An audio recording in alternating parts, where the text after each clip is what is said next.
संस्कृत मित्राणी नमः संस्कृता। आर के education study में आप सभी मित्रों का हार्दिक स्वागत अभिनंदन करते हुए हम आज महाकवि कालिदास द्वारा विरचित मेघदूत खंड काव्य के कुछ प्रश्नों पे हम लोग चर्चा करते हैं। इसके पूर्व हम लोग एक दो वीडियो प्रश्नोत्तरी की इस चैनल पे डाल चुके हैं। अगर आप नए हैं इस चैनल पे तो चैनल को सब्सक्राइब कीजिएगा, प्लेलिस्ट में जाइएगा मेघदूत के, उसमें आपको मिल जाएगा। 7 तारीख को आगामी परीक्षा को देखते हुए हम लोग बस अभ्यास की नज़र से प्रैक्टिस सेट को अब लगाते चलेंगे, एक एक ग्रंथों को। इस पर आप जाएंगे तो हम कादम्बरी पूरा डाल चुके हैं, उसके बाद कठोपनिषद है, गीता है, अर्थात हर अध्याय हर साहित्य के अध्यायों से कुछ न कुछ प्रश्नोत्तरी हम लोग इस चैनल पे विजिट कर चुके हैं, मतलब इस पर है। अगर आप जाएंगे तो आपको वहाँ पे प्राप्त होगी। तो आइए, ये 80 प्रश्नों की हम लोग चर्चा कर चुके हैं मेघदूत की। अब 80 से आगे वाले प्रश्नों की चर्चा आज हम लोग इस क्लास में करते हैं। प्रश्न नंबर 81 में पूछा जा रहा है कि अलकापुर्याः वर्णम कुत्र प्राप्यते। अलकापुरी का वर्णन कहाँ प्राप्त होता है? कादम्बरी में, कि रघुवंश में, कि मेघदूते में, कि अभिज्ञान शाकुंतल में। तो कादम्बरी आप सब विदित हैं कि बाणभट्ट जी की रचना है। रघुवंश, अभिज्ञान शाकुंतल और मेघदूत, ये तीनों रचनाएं महाकवि कालिदास जी की मिलती है। तो अलकापुरी का वर्णन मेघदूत में प्राप्त होता है। प्रश्न नंबर 81 का विकल्प हमारा सी सही होता है। प्रश्न नंबर 82 में कह रहे हैं कि कालिदास ने किस ग्रंथ में अमरकंटक के सौंदर्य का चित्रण किया है? कुमार संभव में, कि शाकुंतल में, कि मेघदूतम में, कि ऋतु संहार में। तो ऋतु संहार की हम बात करें तो यह कालिदास जी की यह प्रथम रचना है, जिसमें 6 ऋतुओं का वर्णन मिलता है और इसको गीत काव्य भी कहा जाता है। कालिदास जी की अंतिम रचना अभिज्ञान शाकुंतल है, जिसका उपजीव्य महाभारत है, और यह क्या है? अंतिम रचना है। अंतिम रचना है अभिज्ञान शाकुंतल। 7 अंकों का यह नाटक है, श्रृंगार प्रधान यह नाटक है। और कुमार संभव, जिसमें महाकवि कालिदास जी ने पार्वती और भगवान शिव के प्रणय का भी परिचय दिया है, और इसमें कुमार अर्थात कुमार का अर्थ जो होता है कार्तिकेय के जन्म का वर्णन मिलता है। और मेघदूत में एक विरही यक्ष का वर्णन करते हुए इसमें पूछा गया जो प्रश्न है कि किस ग्रंथ में अमरकंटक के सौंदर्य का चित्रण है? तो मेघदूत में है। प्रश्न नंबर 82 में विकल्प हमारा सी सही होता है। प्रश्न नंबर 83 कह रहे हैं कि विदिशा नदी के तट पर स्थित है। तो इसमें से विदिशा किस नदी के तट पर है? बेतवा की है, कि शिप्रा की है, कि नर्मदा की है, कि चंबल की हैं? तो यहाँ पे नदियों का वर्णन कवि जी ने बहुत सुढंग से किया है, और इसमें जितने भी नदियाँ हैं उनको समझिए कि नायिका और स्त्री के जैसे वर्णन मिलता है। तो जो बेतवा है यही बेत्रवती है। बेत्रवती कौन सी है? यही नदी को बेत्रवती है, और बेत्रवती के एक तट पर ही विदिशा नगरी स्थित होती है। शिप्रा जो होता है, तो शिप्रा का वर्णन उज्जैनी में आता है। जब शिप्रा के जो वायु है वह प्रीतम के चाटुकार के जैसे है, ऐसी वायु का वर्णन करते हैं उज्जैनी में शिप्रा नदी का वर्णन करते हैं महाकवि कालिदास जी। और 83 में विकल्प हमारा बेतवा सही होता है, कि बेतवा नदी के तट पर है। प्रश्न नंबर 83 का विकल्प हमारा ए सही होता है। अब 84 में कह रहे हैं कि मेघदूते यक्षस्वराणाम वसति का वर्णिता। मेघदूत में जो यक्षस्वराणा अर्थात जो यक्षों के राजा कौन हैं? कुबेर हैं। तो कुबेर जी का निवास कहाँ था? अलका में था, कि उज्जैनी में था, कि विदिशा में था, कि काशी में था? तो उज्जैनी का वर्णन तो पूरा भर भर के बोरा किए हैं, प्रशंसा बहुत किए हैं, और इसी से बहुत कवि का मानना है कि उज्जैनी के अस्थायी निवासी रहे होंगे। लेकिन यक्षस्वराणाम वसति अर्थात कुबेर का निवास कहाँ था? तो विदिशा था। विदिशा नहीं था, अलका में था, अलकापुरी में। बताता है यक्षमेघ से कि हे मित्र, तुम वहीं जाना जहाँ अलकापुरी, ऐसी उसी अलकापुरी नहीं जहाँ यक्षस्वराणाम वसति, जहाँ यक्षों के महाराज कुबेर निवास करते हैं, उस अलकापुरी में जाना है। तो प्रश्न नंबर 84 का विकल्प हमारा ये सही होता है।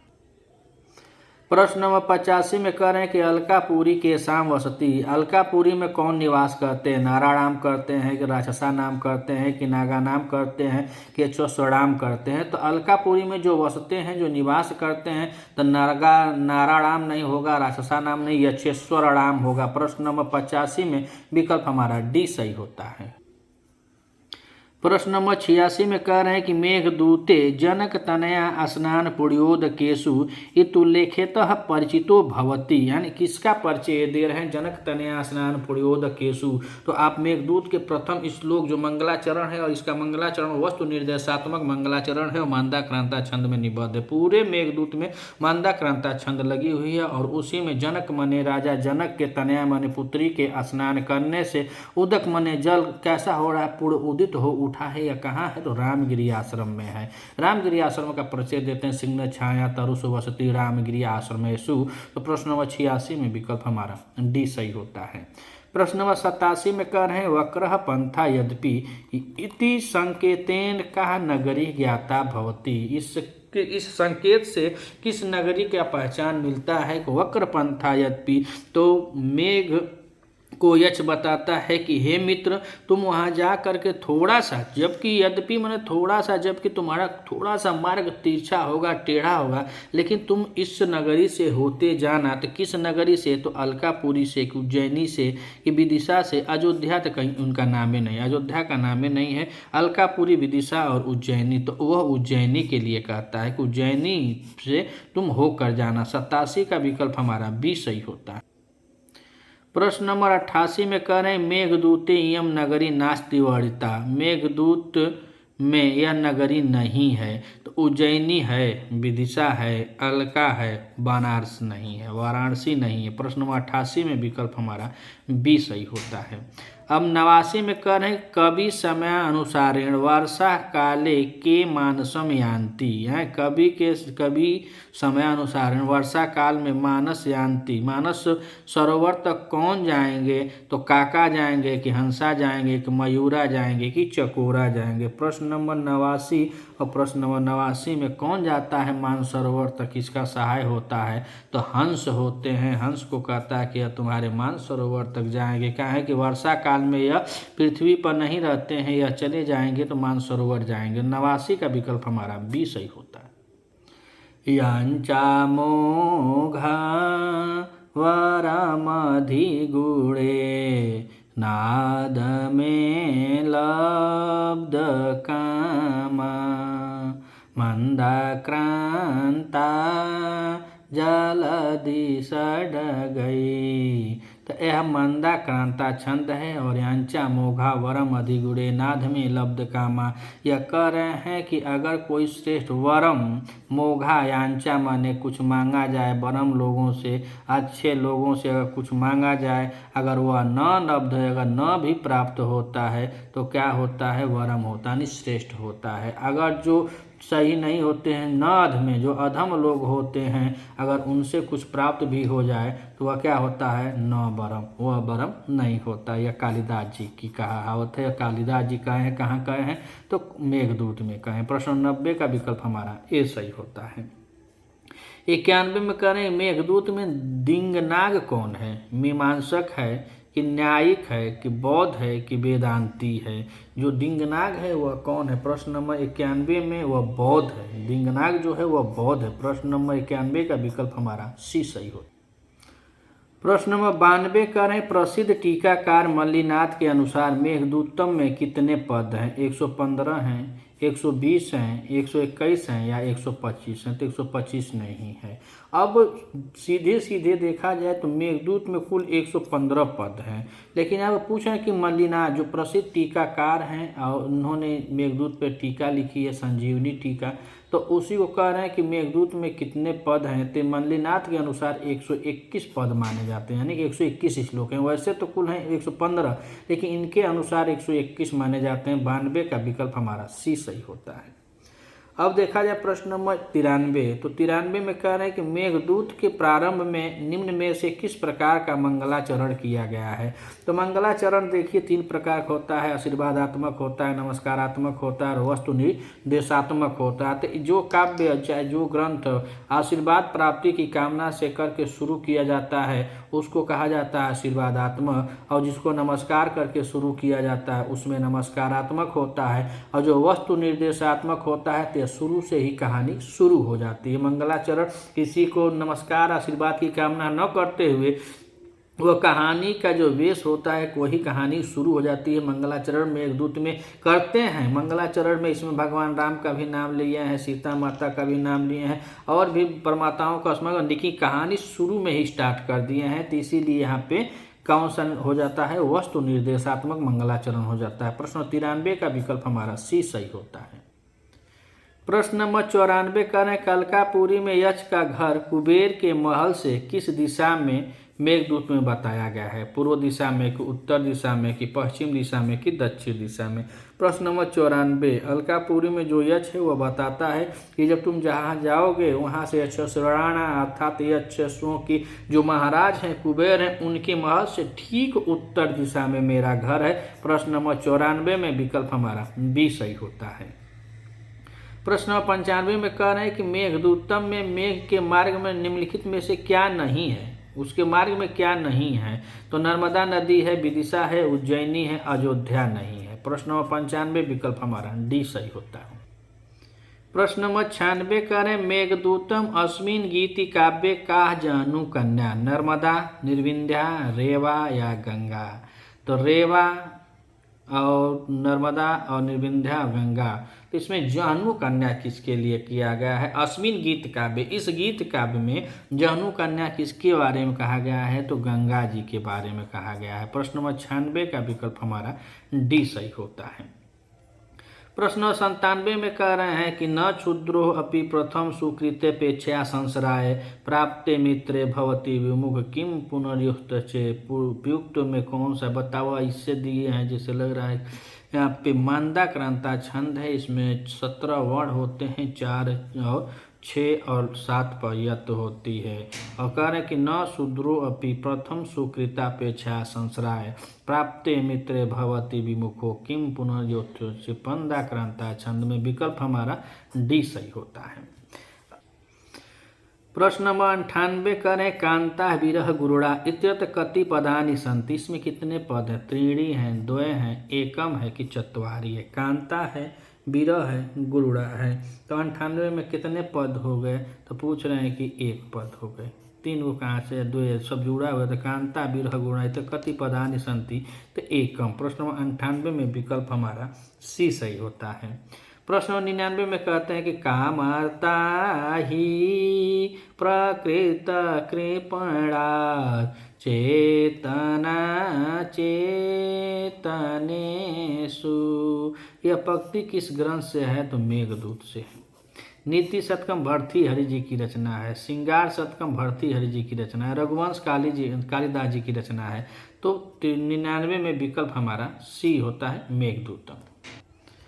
प्रश्न नंबर 100 में कह रहे हैं कि रिक्तः सर्वो भवत्यहि लघु पूर्यता गौरवाय का संबंध है। किरातार्जुनीयम भारवी जी की रचना है। अभिज्ञान शाकुंतलम कालिदास जी की रचना है। और पूछ रहा है तो मेघदूत से संबंध है।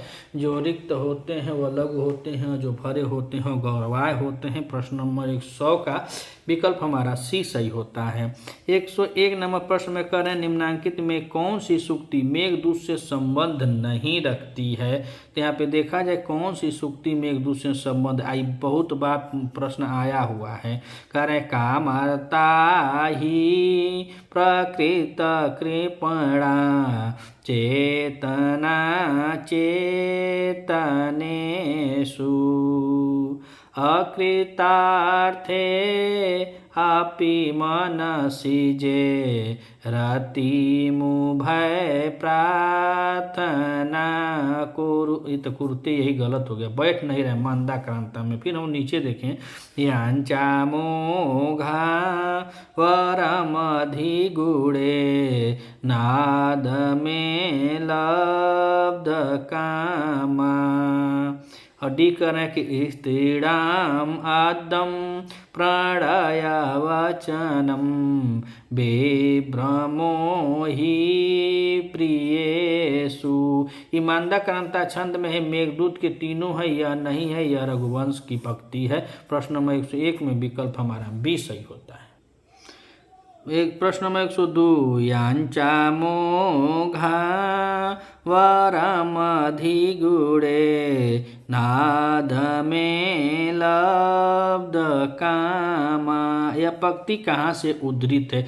तो मेघदूत में मंदाक्रांता छंद है जो गे छंद है। अगर आप कहीं कुछ अलग से भी उसमें विकल्प डाला जाएगा तो आप मंदाक्रांता छंद को अच्छी तरह जानते हैं, तो आप जैसे उसका स्वर गाएंगे बोलेंगे, एक ट्रिक हम बता रहे हैं कि उसको आप बस गाएंगे ना, अगर कहीं मिस्टेक होगा तो समझिए कि मंदाक्रांता नहीं है, तो मेघदूत नहीं है। अगर मंदाक्रांता है तो वह आपका स्वर बैठ जाएगा और आप उसको गा कर अगर पूरा कर लेंगे तो वह मेघदूत का है, कि मेघदूत में एक ही छंदे है, मंदाक्रांता छंद है। और यहाँ पूछ रहे हैं कि कहाँ से यांचा मोघा वरम, तो मेघदूत से है। प्रश्न नंबर 102 का विकल्प हमारा डी सही होता है। बेड़ी संहार किसकी रचना है? तो भट्टनारायण की रचना है। नैषधीयतम श्रीहर्ष की है। किरातार्जुनीयम भारवी की है। तो प्रश्न नंबर 102 में विकल्प हमारा डी सही होता है। अब यहाँ पे देखें प्रश्न नंबर 103 में, तो इसमें भी ठीक वैसे कहेंगे प्रीतः प्रीति प्रमुख वचनम स्वागतम व्याजहारम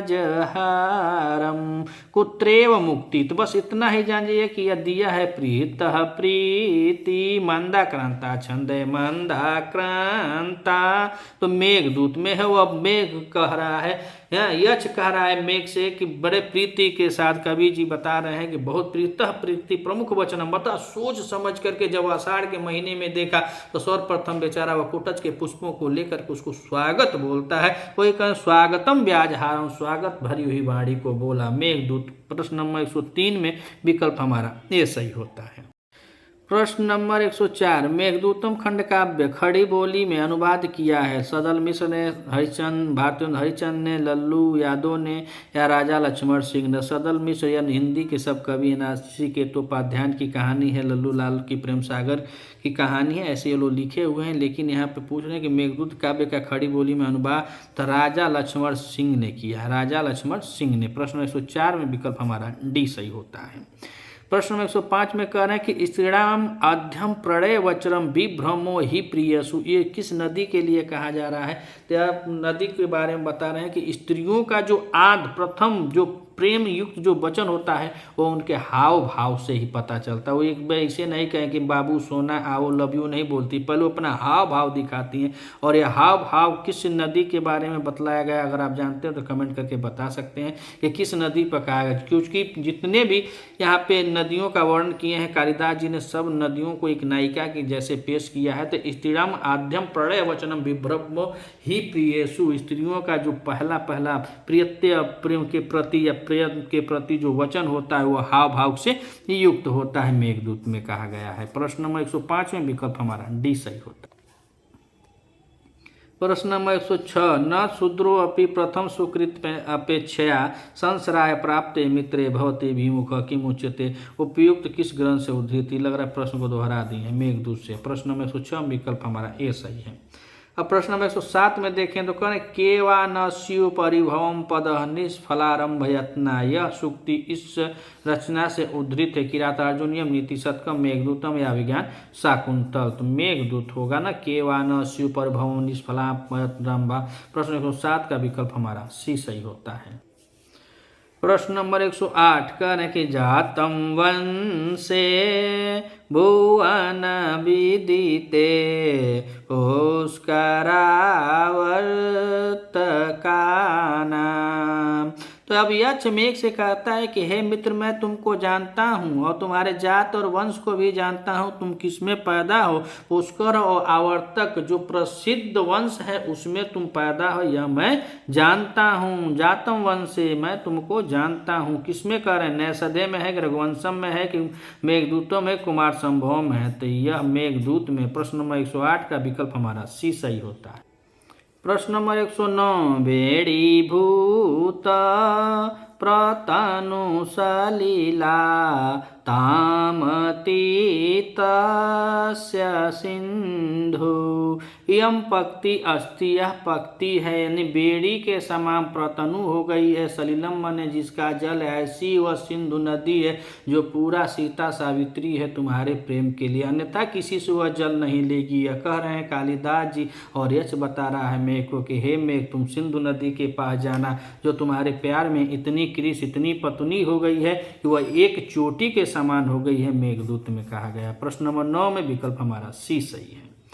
अब हम प्रश्न नंबर 110 में देखें तो कह रहे हैं कास्या अंत्यम सुखमुपनतम दुख में कांततो वा निश्चय गच्छत् उपरि च दशा चक्रनेमि क्रमेण।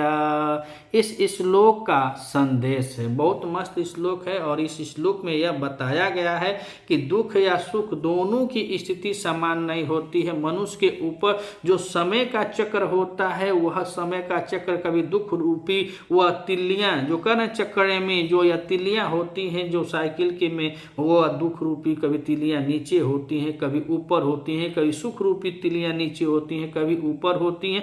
उसी के बारे में कह रहे हैं कि इस श्लोक का संदेश क्या है। ऑप्शन पढ़ते हैं कि संसार परिवर्तनशील है, दुख में स्थिर रहना चाहिए, सुख दुख परिवर्तनशील है या नीच का साथ नहीं करना चाहिए। प्रश्न नंबर 110 में विकल्प देखा जाए तो कौन सा विकल्प हमारा सही होगा, तो यहाँ पे सी वाला विकल्प सही होता है कि सुख दुख परिवर्तनशील है। अगर आज दुख है तो कल सुख भी आएगा, अगर सुख है तो कल दुख भी आएगा। तो प्रश्न नंबर 110 में विकल्प हमारा सी सही होता है। लेकिन बताया जाता है कि एक बार किसी ने कहा कि कुछ ऐसे शब्द को गौतम बुद्ध सीखे कि ऐसे शब्द को लिखो जिसको पढ़कर हम खुश भी हो सकें और दुखी भी हो सकें। तो अभी ऐसे एक शब्द लिखे थे कि यह समय बीत जाएगा, यह समय बीत जाएगा। अगर दुख है तो भी बीत जाएगा, सुख है तब भी बीत जाएगा। इसी तरह यह भी कालिदास जी कह रहे हैं कि निश्चय गच्छतु उपरि च दशा चक्रनेमि कर्मणे, अर्थात सुख दुख परिवर्तनशील है। प्रश्न नंबर 110 का विकल्प हमारा सी सही होता है। प्रश्न नंबर 111 में कह रहे हैं कस्या अंतम सुख उपनतम दुखम में कांतो वा नीचे गच्छतु परि, अर्थात ऊपर वाले प्रश्न को फिर नीचे पूछ रहे हैं और कह रहे हैं क्या इस श्लोकांश किस ग्रंथ से है, तो मेघदूत से है। प्रश्न नंबर 111 में विकल्प हमारा डी सही होता है। प्रश्न नंबर 112 में कह रहे हैं कि सद्दः पाति प्रणयि हृदयं विप्रयोगे रूढ़धि। इस सुक्ति वाला ग्रंथ क्या है, तो जो प्रेमी जन होते हैं उनके हृदय को जो संदेश रूपी जो मरहम होता है वह उसको रोके रहता है कि आज ना तो कल, अर्थात आशा ही जीवन है, आशा ही बंधन है। तो आशा है तो यहाँ पे कह रहे हैं किससे है, तो मेघदूत से है। प्रश्न 112 में विकल्प हमारा सी सही होता है। प्रश्न नंबर 113 में कह रहे हैं कि श्यामः स्वयं चकित हरिणि प्रेक्षणे दृष्टिपातम इति पदांश कस्मिन् ग्रंथे उपलभ्यते, रघुवंशे नैषधि चरिते मेघदूते या बुद्ध चरिते। तो प्रश्न नंबर 113 में देखा जाए कि कौन सा विकल्प हमारा सही है, तो सी वाला सही होगा मेघदूत। प्रश्न नंबर 113 में विकल्प हमारा सी सही है। प्रश्न नंबर 114 में कह रहे हैं कि ज्ञाता स्वादो ब्रिवृति जघनाम को विहातुम समर्थ कुतः उद्घृतम। तो यह गंभीरा नदी के लिए कहा गया है कि जब कोई प्रेमी अपनी प्रेमिका के उभड़ी हुई जांग वाली प्रेमिका को छोड़कर कैसे उसको जाने में असमर्थ होगा जो संभोग का स्वाद जान लिया हो, ऐसा कोई प्रेमी नहीं है, तुम भी नहीं जा पाओगे, तुम वहाँ पे रुकोगे। यानी गंभीरा नदी के बारे में है और यह मेघदूत में है। प्रश्न नंबर 114 में विकल्प हमारा ए सही होता है। प्रश्न नंबर 115 में करें कि मेघे मागे गतम वयः कस्यम युक्ति, यह किसकी युक्ति है, मल्लिनाथ की है कि राजशेखरस की है कि हेमचंद्रस के गोवर्धनाचार्य की है कि मेघे माघे गतम वयः। प्रश्न नंबर 115 में यह देखा जाए तो यह मल्लिनाथ जी की युक्ति है कि मेघे माघे गतम वयम्। प्रश्न नंबर 115 में विकल्प हमारा ए सही होता है। प्रश्न नंबर 116 कर्म विप्लव श्रृंगार अंगी रस भवती अस्मिन् काव्ये रघुवंशे मेघदूते शिशुपाल वधे नैषधीय चरिते क्या है? यह श्रृंगार रस प्रधान है, श्रीहर्ष जी की रचना है। शिशुपाल वधम यह वीर रस प्रधान है, यह किसकी रचना है? माघ जी की रचना है। रघुवंश और मेघदूत, तो रघुवंश भी श्रृंगार रस प्रधान है, लेकिन विप्लव श्रृंगार वाला यह मेघदूत ही है। प्रश्न नंबर 116 में विकल्प हमारा बी सही होता है। प्रश्न 117 कह रहा है कि तान्वी श्यामा शिखरी दसना पाक्वबिंबाधरोष्टि। पक्ति का संबंध किस महाकाव्य से है? कि तान्वी श्यामा शिखरी दसना, अर्थात तो वह तुबली पतली और नुकीले दांतों वाली है और उसके ओठ जैसे हैं, वह पके हुए बिंब फल के समान लाल हैं। तो इसमें यक्षिणी के लिए यक्ष कहता है मेघदूत में। स्वप्नवासो दत्तम भास जी की रचना है और सबसे प्रसिद्ध रचना भास जी की स्वप्नवासो दत्तम है, जो एक नाटक है। ऋतुसंहार रघुवंशम और मेघदूत कालिदास जी की रचना है। 117 में विकल्प हमारा डी सही होता है। प्रश्न नंबर 118 कामार्ता ही प्रकृत कृपणास चेतना चेतनेषु। इस उक्ति विद्यते इति उक्ति विद्यते कहाँ है? मेघ संदेशे है, ऋतुसंहारे है, रघुवंश है, पवन संदेशे है। तो यहाँ पे मेघ संदेशे हो जाएगा कि मेघ के द्वारा संदेश भेजा जाता है। और कहता है यहाँ पे यक्ष क्या? यहाँ पे महाकवि कालिदास जी कहते हैं कि मैं जानता हूँ कि यह संदेश कौन ले जा सकता है। कहाँ? यह मेघ है जो धूम ज्योति शरीर मर्ताम का एक मिश्रण है, और कहाँ? संदेश पढ़े लिखे लोगों के द्वारा, जो अच्छी इंद्रियों वाले होते हैं ऐसे लोगों के द्वारा भेजने योग्य संदेश होता है। लेकिन कामार्ता ही, क्योंकि जो कामार्त व्यक्ति होता है वो प्रकृत रूप से ही बड़ा दीनहीन होता है, इसीलिए मैं नहीं बल्कि यह यक्ष भेज रहा है अपने संदेशी को। प्रश्न नंबर 118 में विकल्प हमारा ए सही होता है। प्रश्न नंबर 119 में कह रहे हैं कि कश्चित् कांता विरह गुरुणा इतस्य कस्य ग्रंथस्य प्रथमे श्लोक विद्यते। तो यह प्रथम श्लोक है मेघदूत का। मंगलाचरण कैसा है? वस्तु निर्देशात्मक है। कश्चित् शब्द से यह शुरू है। अस्ति कश्चित् वाग्य विशेष, तो अस्ति से शुरू होता है कुमार संभव, कश्चित् से होता है मेघदूत और वाग्य विशेष से होता है रघुवंशम। और यह मेघदूत का यह मंगलाचरण है और किस छंद में है? तो यह मांदाक्रांता छंद में है। तो प्रश्न नंबर 119 में पूछ रहे हैं कि कस्य ग्रंथस्य प्रथम श्लोके विद्यते। तो मेघदूतस्य, मेघदूत का यह प्रथम श्लोक है। प्रश्न नंबर 19 में विकल्प हमारा ए सही होता है। प्रश्न नंबर 120 में कह रहे हैं कि त्वत् संपर्कात् पुलकित इव पौड़ पुष्पे कदम्बे। तुम्हारे संपर्क में आने से कदम पुष्प क्या हो जाएंगे? पौड़ अवस्था में आ जाएंगे। इत पदांश अलंकार पूछ रहे हैं कि इस पदांश में अलंकार कौन सा है? उत्प्रेक्षा अलंकार है कि उपमा है कि उपमा उत्प्रेक्षा च है कि उपमेय उपमा है? उपमेय उपमा है। प्रश्न नंबर 120 में देखा जाए यहाँ पे कहेंगे त्वत् संपर्कात् पुलकित इव अनिक उत्प्रेक्षा अलंकार है। प्रश्न नंबर 120 के एकदम विकल्प हमारा ए वाला सही होता है।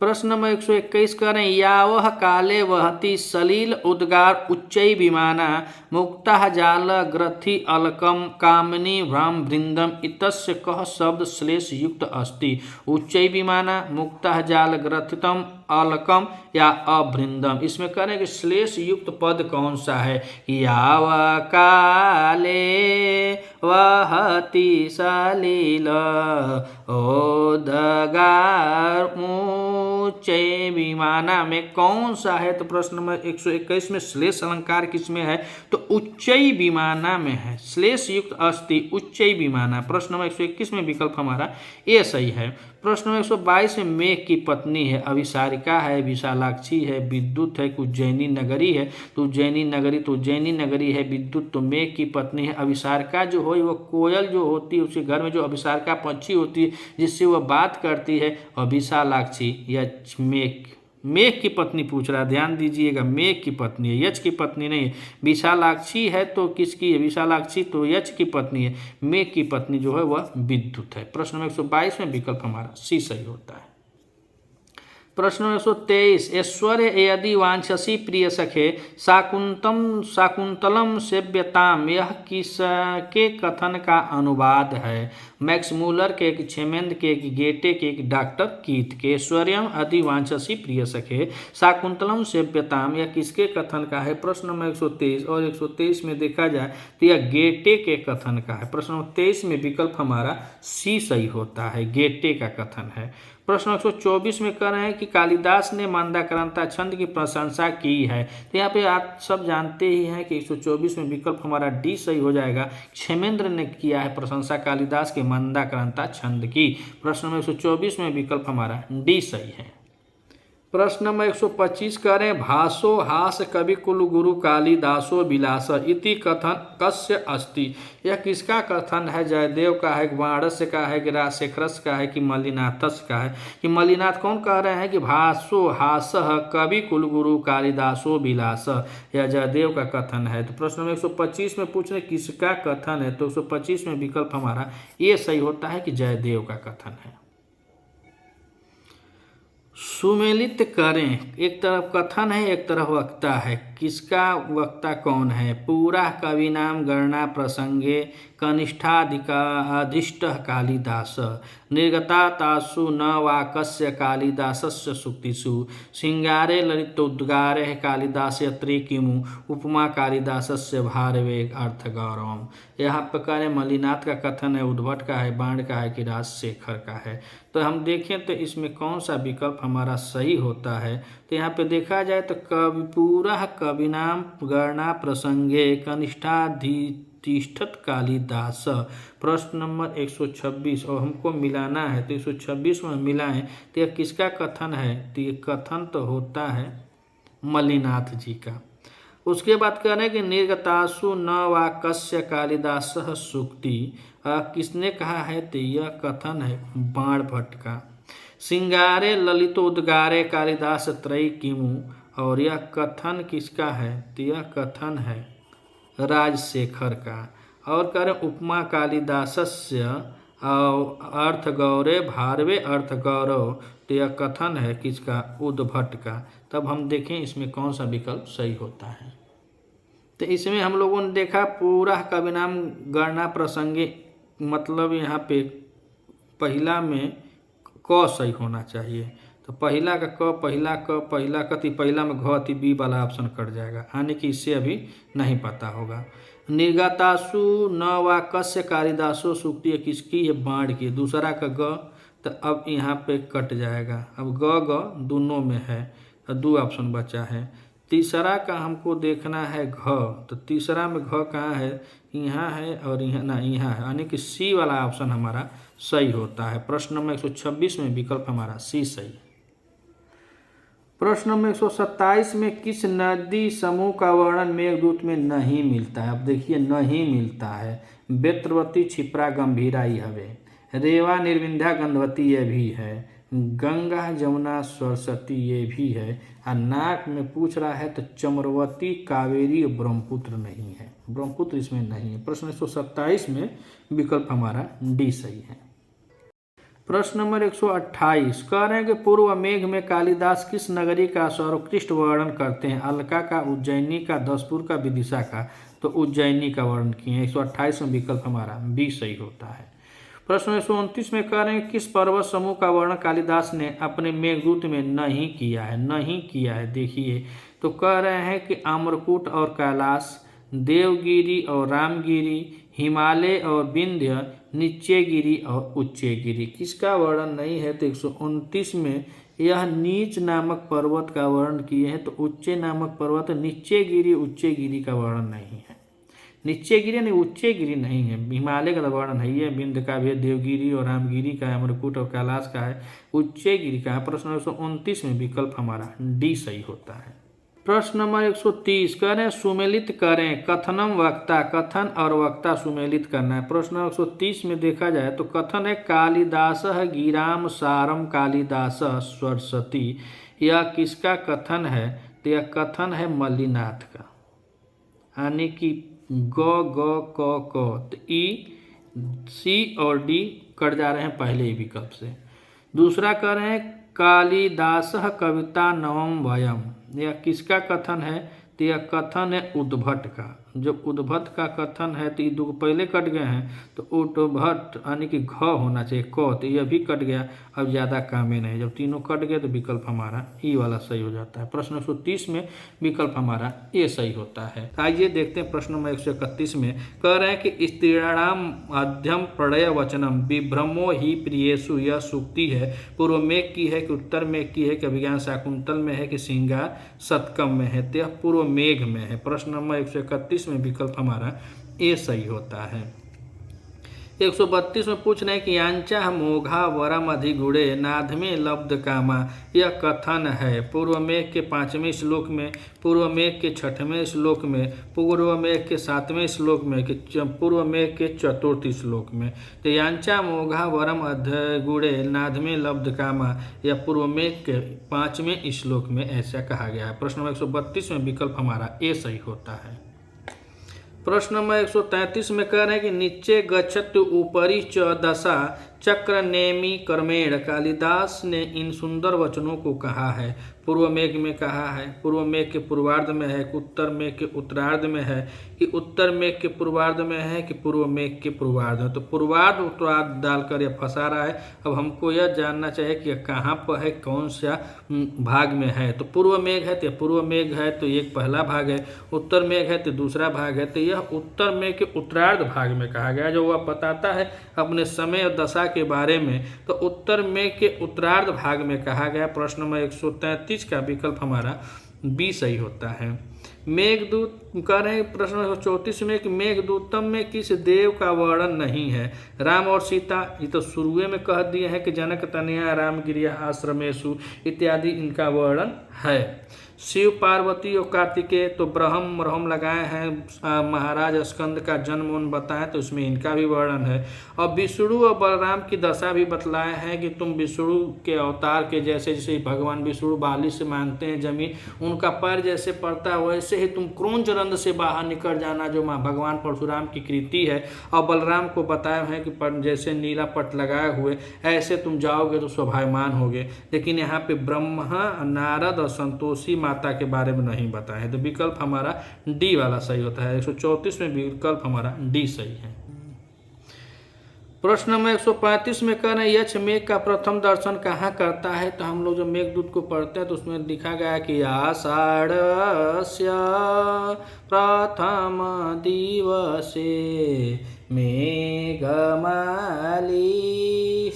सानुम, वप्र कीड़ा करते हुए देख रहा है। वप्र कीड़ा गजमत, तो ऐसे ही बता रहा है कि हाथी के समान वप्र कीड़ा करते हुए पहले पहले आषाढ़ के दिन में बेचारा यक्ष रामगिरी के पर्वतों पर मेघ को देखता है। तो पूछ भी रहे हैं कि प्रथम दर्शन कहाँ करता है? तो कैलाश पर्वत, विंध्य पर्वत, अलकापुरी नहीं, यह रामगिरी में प्रथम दर्शन करता है। 135 में विकल्प हमारा ए सही होता है। प्रश्न नंबर 136 में पूछ रहे हैं कि कालिदास का मेघ रूपी दूत की कल्पना प्रेरित है, महाभारत से है कि वाल्मीकि रामायण से है कि भागवत पुराण से है कि वेदों से है? प्रश्न नंबर 136 और 136 में देखा जाए तो यहाँ पे वाल्मीकि रामायण से कल्पना करते हैं। जब दूत बन के जाते हैं हनुमान जी तो माता सीता को उनकी मुद्रिका दिखाते हैं जिस पे राम लिखा होता है, वहीं से कल्पना करके कालिदास जी यह कवि कल्पित है मेघदूत, और इसमें कल्पना करके मेघ को दूत बनाते हैं। प्रश्न नंबर 136 में विकल्प हमारा बी सही होता है। प्रश्न नंबर 137 कह रहे हैं किस ग्रंथ में एकमात्र मंदाक्रांता छंद का ही प्रयोग है? गीत गोविंद जयदेव जी की रचना है। अभिज्ञान शाकुंतल तो 7 अंकों का नाटक है, ये भी कालिदास जी की रचना है। रघुवंश भी कालिदास जी की रचना है। मंदाक्रांता में बस मेघदूत निबद्ध है। प्रश्न नंबर 137 में विकल्प हमारा सी सही होता है। कह रहे हैं 138 में कि संपूर्ण मेघदूत में किस रस का रसास्वादन होता है? संभोग श्रृंगार का, विप्लव श्रृंगार का, करुण रस का, शांत रस का?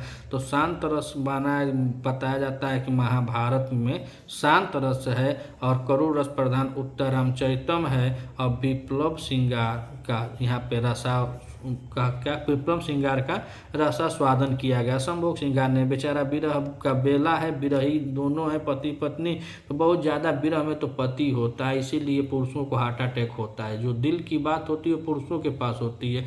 स्त्री बस आँखियों से रोती हैं, दिल नहीं होता है। आप लोग देखेंगे बहुत कम स्त्रियों का हार्ट अटैक से मरते हैं, पुरुष बहुत मरते हैं। तो बेचारा उसका वियोगी यही में था। तो विप्लव श्रृंगार है। प्रश्न 138 में विकल्प हमारा बी सही होता है। पुराणों में प्राप्त बिरही यक्ष के उपयुक्त नाम की कल्पना करें। अब कल्पना करें, बिरहदेव हैं कि विशालाक्षी हैं कि कुमार गंधर्व हैं कि हेममाली है। तो करें बिरही यक्ष, यक्षिणी का नाम विशालाक्षी होता है और बिरही यक्ष का नाम हेममाली होता है। यही बेचारा बहुत विरह में रहता है। तो प्रश्न नंबर 139 में विकल्प हमारा डी सही होता है। प्रश्न नंबर 140 में कह रहे हैं कि महाकवि कालिदास ने मेघदूत के कथानक को कहाँ से लिया है। भागवत पुराण से है कि वायु पुराण से है कि ब्रह्मवैवर्त पुराण से, कि इनमें से कोई नहीं। तो ब्रह्मवैवर्त पुराण से, यानी कि जो महाकवि कालिदास जी ने मेघदूत का कथानक लिया है अर्थात मेघदूत का जो उपजीव्य कहा जाए तो वह ब्रह्मवैवर्त पुराण है। ब्रह्मवैवर्त पुराण में ही इस यक्ष का नाम हेममाली होता है और यक्षिणी का नाम विशालाक्षी होता है। लेकिन मेघदूत में अगर सवाल आ जाए कि मेघदूत कालिदास की रचना मेघदूत के अनुसार यक्ष का क्या नाम है, तो कुछ नाम नहीं, इसमें यक्ष का नाम नहीं लिए। लेकिन ब्रह्मवैवर्त पुराण के तहत पूछा जाए तब हमको हेममाली बताना है और विशालाक्षी बताना है। प्रश्न 140 का विकल्प हमारा सी सही होता है। प्रश्न नंबर 141, रामगिरी पर्वत में यक्ष कितने महीने व्यतीत कर चुका था। 9 माह व्यतीत कर चुका था कि 4 माह व्यतीत कर चुका था कि 8 माह व्यतीत कर चुका था कि 10 माह। तो रामगिरी के पर्वतों में यक्ष बेचारा अपने श्राप की अवधि का 8 महीना पूर्ण कर चुका था। कुल उसको 12 महीना बराबर 1 वर्ष का श्राप उसके स्वामी कुबेर के द्वारा प्राप्त होता है, जिसमें से 8 महीना वह काट लिया। 8 महीना बाद जब आषाढ़ का महीना आता है तो आषाढ़ के प्रथम दिन ही वह रामगिरी की चोटी से उस मेघ को ऐसे श्लेष मतलब चिपकना होता है, ऐसे चिपकते हुए देखता है जिसको देख करके यह बेचारा बहुत गर्वित होता है और इसको उससे श्लेष के कारण, उस चिपचिपाहट, उस श्लेष, उस चिपकने के कारण इसके अंदर एक अलग प्रकार की उत्कंठा होती है और अपनी यक्षिणी के बारे में सोचने लगता है। एक तरफ मेघ को देखता है और एक तरफ सोच रहा है। और ऐसा कवि कालिदास जी की लेखनी है जैसे महसूस हो रहा है कि 8 महीने तक वह यक्ष किसी से मिला ही नहीं। जितना वह उत्सुक उस मेघ को देखकर होता है उससे पहले उतना उत्सुक भी नहीं हुआ था। इसीलिए वह अपने 8 महीने काट देता है, जो विरह के 8 महीने काट देता है। शेष 4 महीने बाकी रहते हैं। देव उत्थानी एकादशी जो होती है उसी दिन उसका श्राप खत्म हो जाता है। बताया जाता है कि देव उत्थानी एकादशी के दिन उसका श्राप खत्म होने वाला था, लेकिन आषाढ़ के दिन से ही कवि की लेखनी शुरू होती है। जो 4 महीने शेष होते हैं उसी को विशेष बना देती है। यह लेखनी है कालिदास जी की। तो 8वां होगा। 141 का विकल्प हमारा सी सही होगा। प्रश्न 142 में करें, गीति काव्य या खंड काव्य के रूप में सर्वप्रथम गणना होती है। भैया किसकी होती है? गीत गोविंद की होती है कि गीता की होती है कि वाल्मीकि रामायण की होती है कि मेघदूत की होती है? तो मेघदूत की होती है। करें गीत या खंड काव्य, दोनों बात आप जानिएगा। गीत और खंड काव्य के अंतर्गत आता है मेघदूत, नहीं तो खाली गीति काव्य के अंतर्गत आता है। इनकी प्रथम रचना ऋतु संहार, महाकवि कालिदास जी की कुल 7 रचना है। तो पहली रचना की बात करें तो ऋतु संहार है और अंतिम रचना की बात करें तो अभिज्ञान शाकुंतल है। तो अभिज्ञान शाकुंतल जो है वो 7 अंकों का नाटक है। तो 142 में देखें तो गीत काव्य और खंड काव्य के अंतर्गत यह मेघदूत आता है। प्रश्न 142 का विकल्प हमारा डी सही होता है। प्रश्न नंबर 143 में कह रहे हैं कि उदयन या वासोदत्ता की प्रेम कथाएं कही जाती हैं। अलकापुरी में, कि उज्जैनी में, कि दसाड़ देश में, कि विदिशा में। तो विदिशा जो है वह कहाँ की राजधानी थी? दसाड़ देश की। और दसाड़ देश का है रंतिदेव की कृपा से। और उज्जैनी में बतला रहे थे कि उज्जैनी में जब वहाँ लोग घूमने जाते हैं तो वहाँ के जो बुजुर्ग लोग होते हैं वह लोग उदयन और वासोदत्ता की कहानी सुना के उनका परिभरण कराते हैं। जो वत्स देश का राजा उदयन होता है वह प्रदोत की पुत्री वासोदत्ता का अपहरण करता है, यहीं से, कहाँ से, हैरमम ताल दुर्लम, अर्थात उस प्रदोत राजा की क्या थी, वह उनके बगीचा था जो सोने के ताड़ के वृक्ष थे, और उनकी एक हाथी थी जो बहुत बलवान होती थी, वह अपने दम अर्थात अपने मद के मारे खंभे को उखाड़ कर यहीं घुमा करती थी। यह सब बताते हैं उज्जैनी में जब जाएंगे तब। तो उज्जैनी वर्णन में यह उदयन वासोदत्ता की प्रेम कथाओं को कहते हैं। तो उज्जैनी में ही प्रेम कथाएं बताई जाती है, किसके, तो कर कोविद जो जानकार वृद्ध जन हैं वह लोग बताते हैं ऐसी ऐसी कथा को। तो प्रश्न नंबर 143 में विकल्प हमारा बी सही होता है। प्रश्न नंबर 144 कह रहे हैं कि मेघदूत में सर्वप्रथम किस नदी का वर्णन है। तो एक चार्ट बना लीजिएगा ऐसे देखने के लिए, एक आध दो नज़र आप देख लेंगे, जान जाएंगे कौन अंतिम नदी है, कौन पहली नदी है, और इस तरह से भी प्रश्न पूछे जा सकते हैं। देखिए पूछा भी गया है, इसीलिए कह रहे हैं कि नर्मदा नदी है कि बेतरवती नदी है कि निविंधा नदी का है कि शिप्रा नदी का। 144 में तो पहले नर्मदा आती है, पूरा विंध्याचल की तलहटियों में चलते फिरते एकदम हाथी के जैसे चाक से खींची हुई सुशोभित रेवा नदी। प्रश्न 144 में विकल्प हमारा ये सही होता है। प्रश्न नंबर 145 में कह रहे हैं शिप्रा नदी के तट पर स्थित महाकाल का मंदिर किस नगरी में अवस्थित है। तो महाकाल का मंदिर भैया उज्जैनी में है, अलकापुरी दसार चित्रकूट में नहीं है। शिप्रा नदी, और शिप्रा नदी की वायु कैसी है, तो प्रार्थना चाटुकार प्रीतम यु, ऐसी कल्पना किए हैं कि वह शिप्रा नदी की जो हवा है सुबह सुबह की जो उज्जैनी में चलती है तो अभी कैसी है, प्रार्थना चाटुकार प्रीतम यु, यानी प्रीतम के प्रार्थना यानी चाटुकारता के समान है। और वह बीरत से जो शरीर में दर्द होता है, बीरत कार्य से रत कीड़ा में लगे हुए जो स्त्रियों के दर्द जो शरीर में दर्द होता है उन दर्द को, उन थकान को दूर करने वाली ऐसी शिप्रा नदी की वायु है। वर्णन मिलता है उज्जैनी में। प्रश्न नंबर 145 विकल्प हमारा बी सही है। प्रश्न नंबर 146 करें मल्लिनाथ के अनुसार संपूर्ण मेघदूत में प्रक्षिप्त श्लोक सहित कुल पदों की संख्या है। ऑप्शन ए लगभग 121, लगभग 132, 152, 102, तीनों कर जाएंगे, लगभग 121 है। प्रश्न नंबर 46, वैसे तो कुल पद इसमें 115 माने गए हैं, लेकिन प्रक्षिप्त को जोड़कर मल्लिनाथ के अनुसार लगभग 121 श्लोक हैं। प्रश्न नंबर 146 में विकल्प हमारा ए सही होता है। प्रश्न नंबर 147 कह रहे हैं कि कालिदास किस देवता के उपासक माने जाते हैं। विष्णु के, शिव के, शक्ति के कि राम के। तो राम और शक्ति तो खत्म हो जाएंगे, विष्णु के कि शिव के, जिनको शिव माना जाता है। तो प्रश्न नंबर 147 में विकल्प हमारा ये सही होता है। प्रश्न नंबर 148 कर भौगोलिक स्थानों के वर्णन से परिपूर्ण ग्रंथ है अभिज्ञान शाकुंतल, मेघदूत, शिशुपाल वधम, किरात अर्जुनियम। किरात भारवी की रचना है 18 सर्गों की, शिशुपाल वधम माघ की रचना है 20 सर्गों की, अभिज्ञान शाकुंतल 7 अंकों का श्रृंगार प्रधान नाटक है कालिदास जी की, और मेघदूत में शब्द आप जानते हैं। प्रश्न 148 में विकल्प हमारा बी सही होता है। प्रश्न नंबर 149 में कह रहे हैं कि अनाहृतः कपाटम द्वारम देहि, यह कथन है कालिदास का है कि विद्योत्मा का है कि शारदा तनय का है कि काली देवी का है। तो यह कथन किसका है यह पूछा गया है, तो कथन है कालिदास का। कालिदास जी को लोग बताते हैं कि वो बहुत चालाक नहीं थे, मंद बुद्धि वाले थे, लेकिन काली माता की पूजा करते हैं तो काली के वरदान से इनको ज्ञान आता है, तब यह कहते हैं कि कालिदास हो जाते हैं। शारदा तनय अर्थात विद्योत्मा इनकी पत्नी होती है और शारदा की लड़की होती है, शारदानंद बताया जाएगा इनके ससुर का नाम है। तो शारदा तनय, यहाँ भी विद्योत्मा है यहाँ भी विद्योत्मा है। तो शारदा तनय, शारदा जो थे यह कालिदास जी के ससुर होते हैं शारदानंद, और विद्योत्मा जो होती है बताते हैं लोग बहुत प्रचंड विद्वान थी, और इसको बहुत अहम हो गया था, घमंड हो गया था कि मेरे इतना कोई विद्वान नहीं है। तो ब्राह्मणों को साथ में परास्त कर देती थी, तो ब्राह्मणों ने नीति लगाकर कालिदास से इसकी शादी करवा दी। आगे कहानी आप जानते हैं। अब काली देवी के आशीर्वाद से जब कालिदास आते हैं तब वहाँ पे किवाड़ खटपटाते हैं, तो खोलते हैं तो यहाँ से अंदर से आवाज़ आती है। तो यही विद्योत्मा आवाज़ देती है कि अनावृतम कपाटम देहि, कालिदास जी कहते हैं कि अनावृतम कपाटम द्वारम देहि, मानो केवाड़ी को खोलो दरवाजे पर कोई है, तो विद्योत्तमा ताना मारे या चाहे इनको अच्छा कहे कहती है कि अस्ति कस्ति वाग विशेषज्ञ। ऐसा लग रहा है कि कौनो विद्वान है। तो मेहरारू का ताना जब इनके दिल में लगा, तो जब मेहरारू की बात जब दिल में लगी तो मैं इनका करेजा बेचारे के बहुत दर्द में आ गया। और जब दर्द में आ गया तो अस्ति कस्ति और वाग विशेष से इन्होंने 3 गो रचना कर डाली।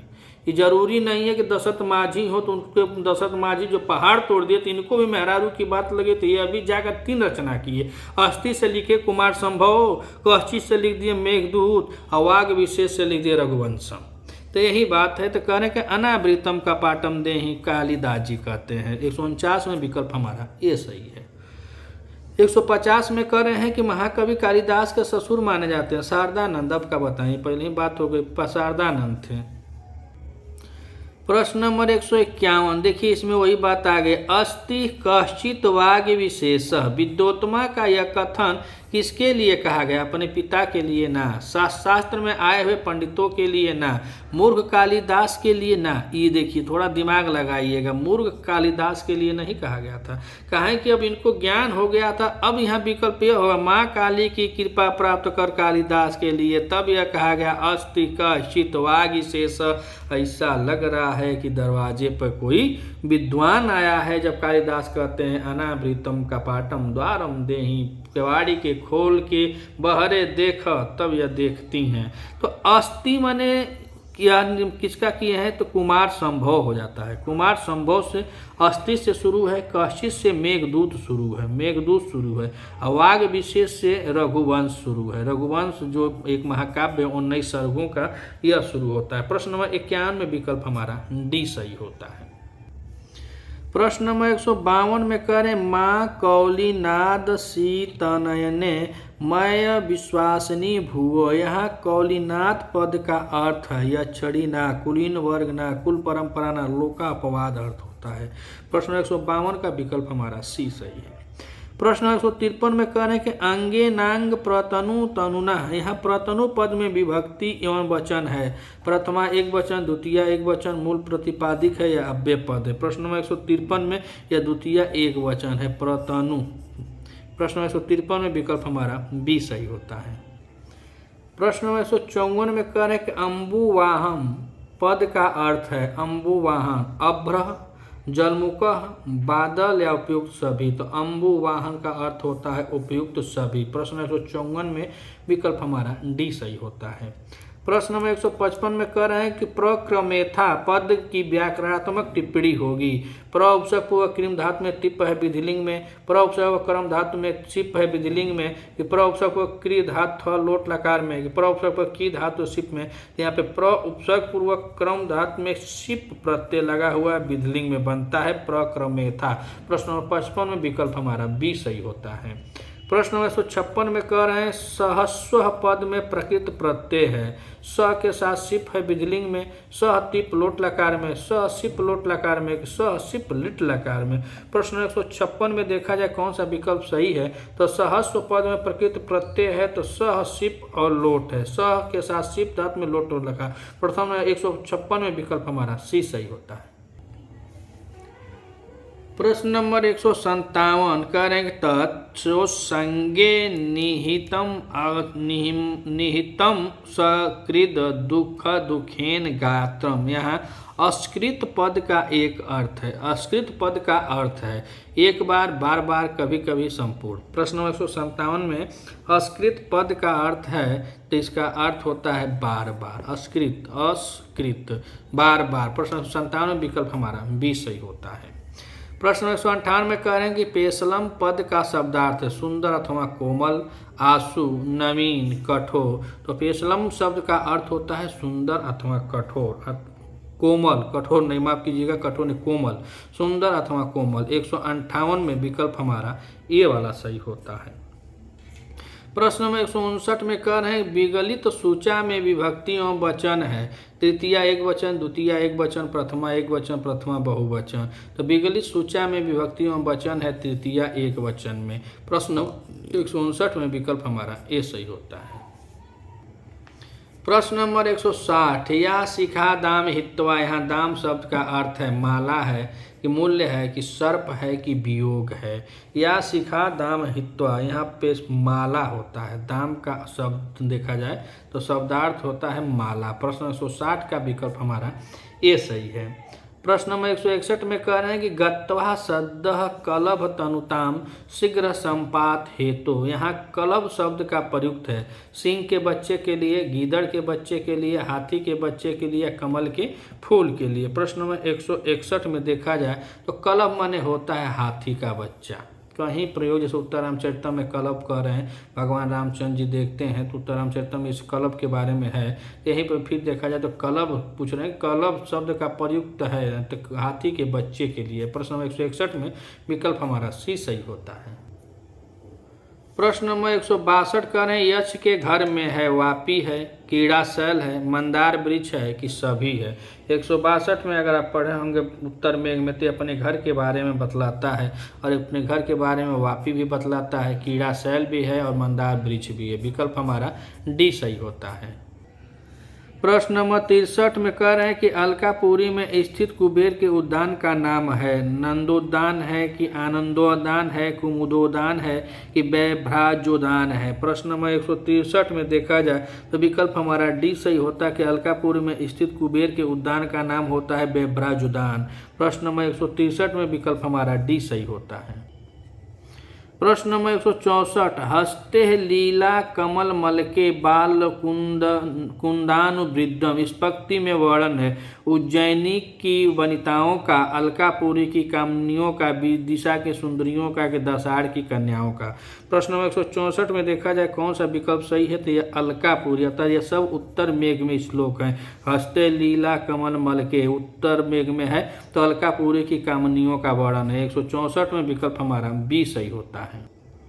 प्रश्न नंबर 165 कह रहे हैं कि प्रायः सर्वो भवति करुणा वृत्ति आद्र अंतरात्मा, यह सूक्ति है, उत्तर मेघ की है कि पूर्व मेघ की है कि हंसदूत की है कि पूर्व मेघ के अंतिम श्लोक की है। प्रश्न नंबर 165 में देखा जाए तो यह पूर्व मेघ के अंतिम श्लोक की नहीं, हंसदूत की नहीं, पूर्व मेघ की नहीं, यह उत्तर मेघ की है। प्रायः सर्वभवति करुणा आवृत्ति आद्र अंतरात्मा है। तो प्रश्न नंबर 165 में विकल्प हमारा ये सही होता है।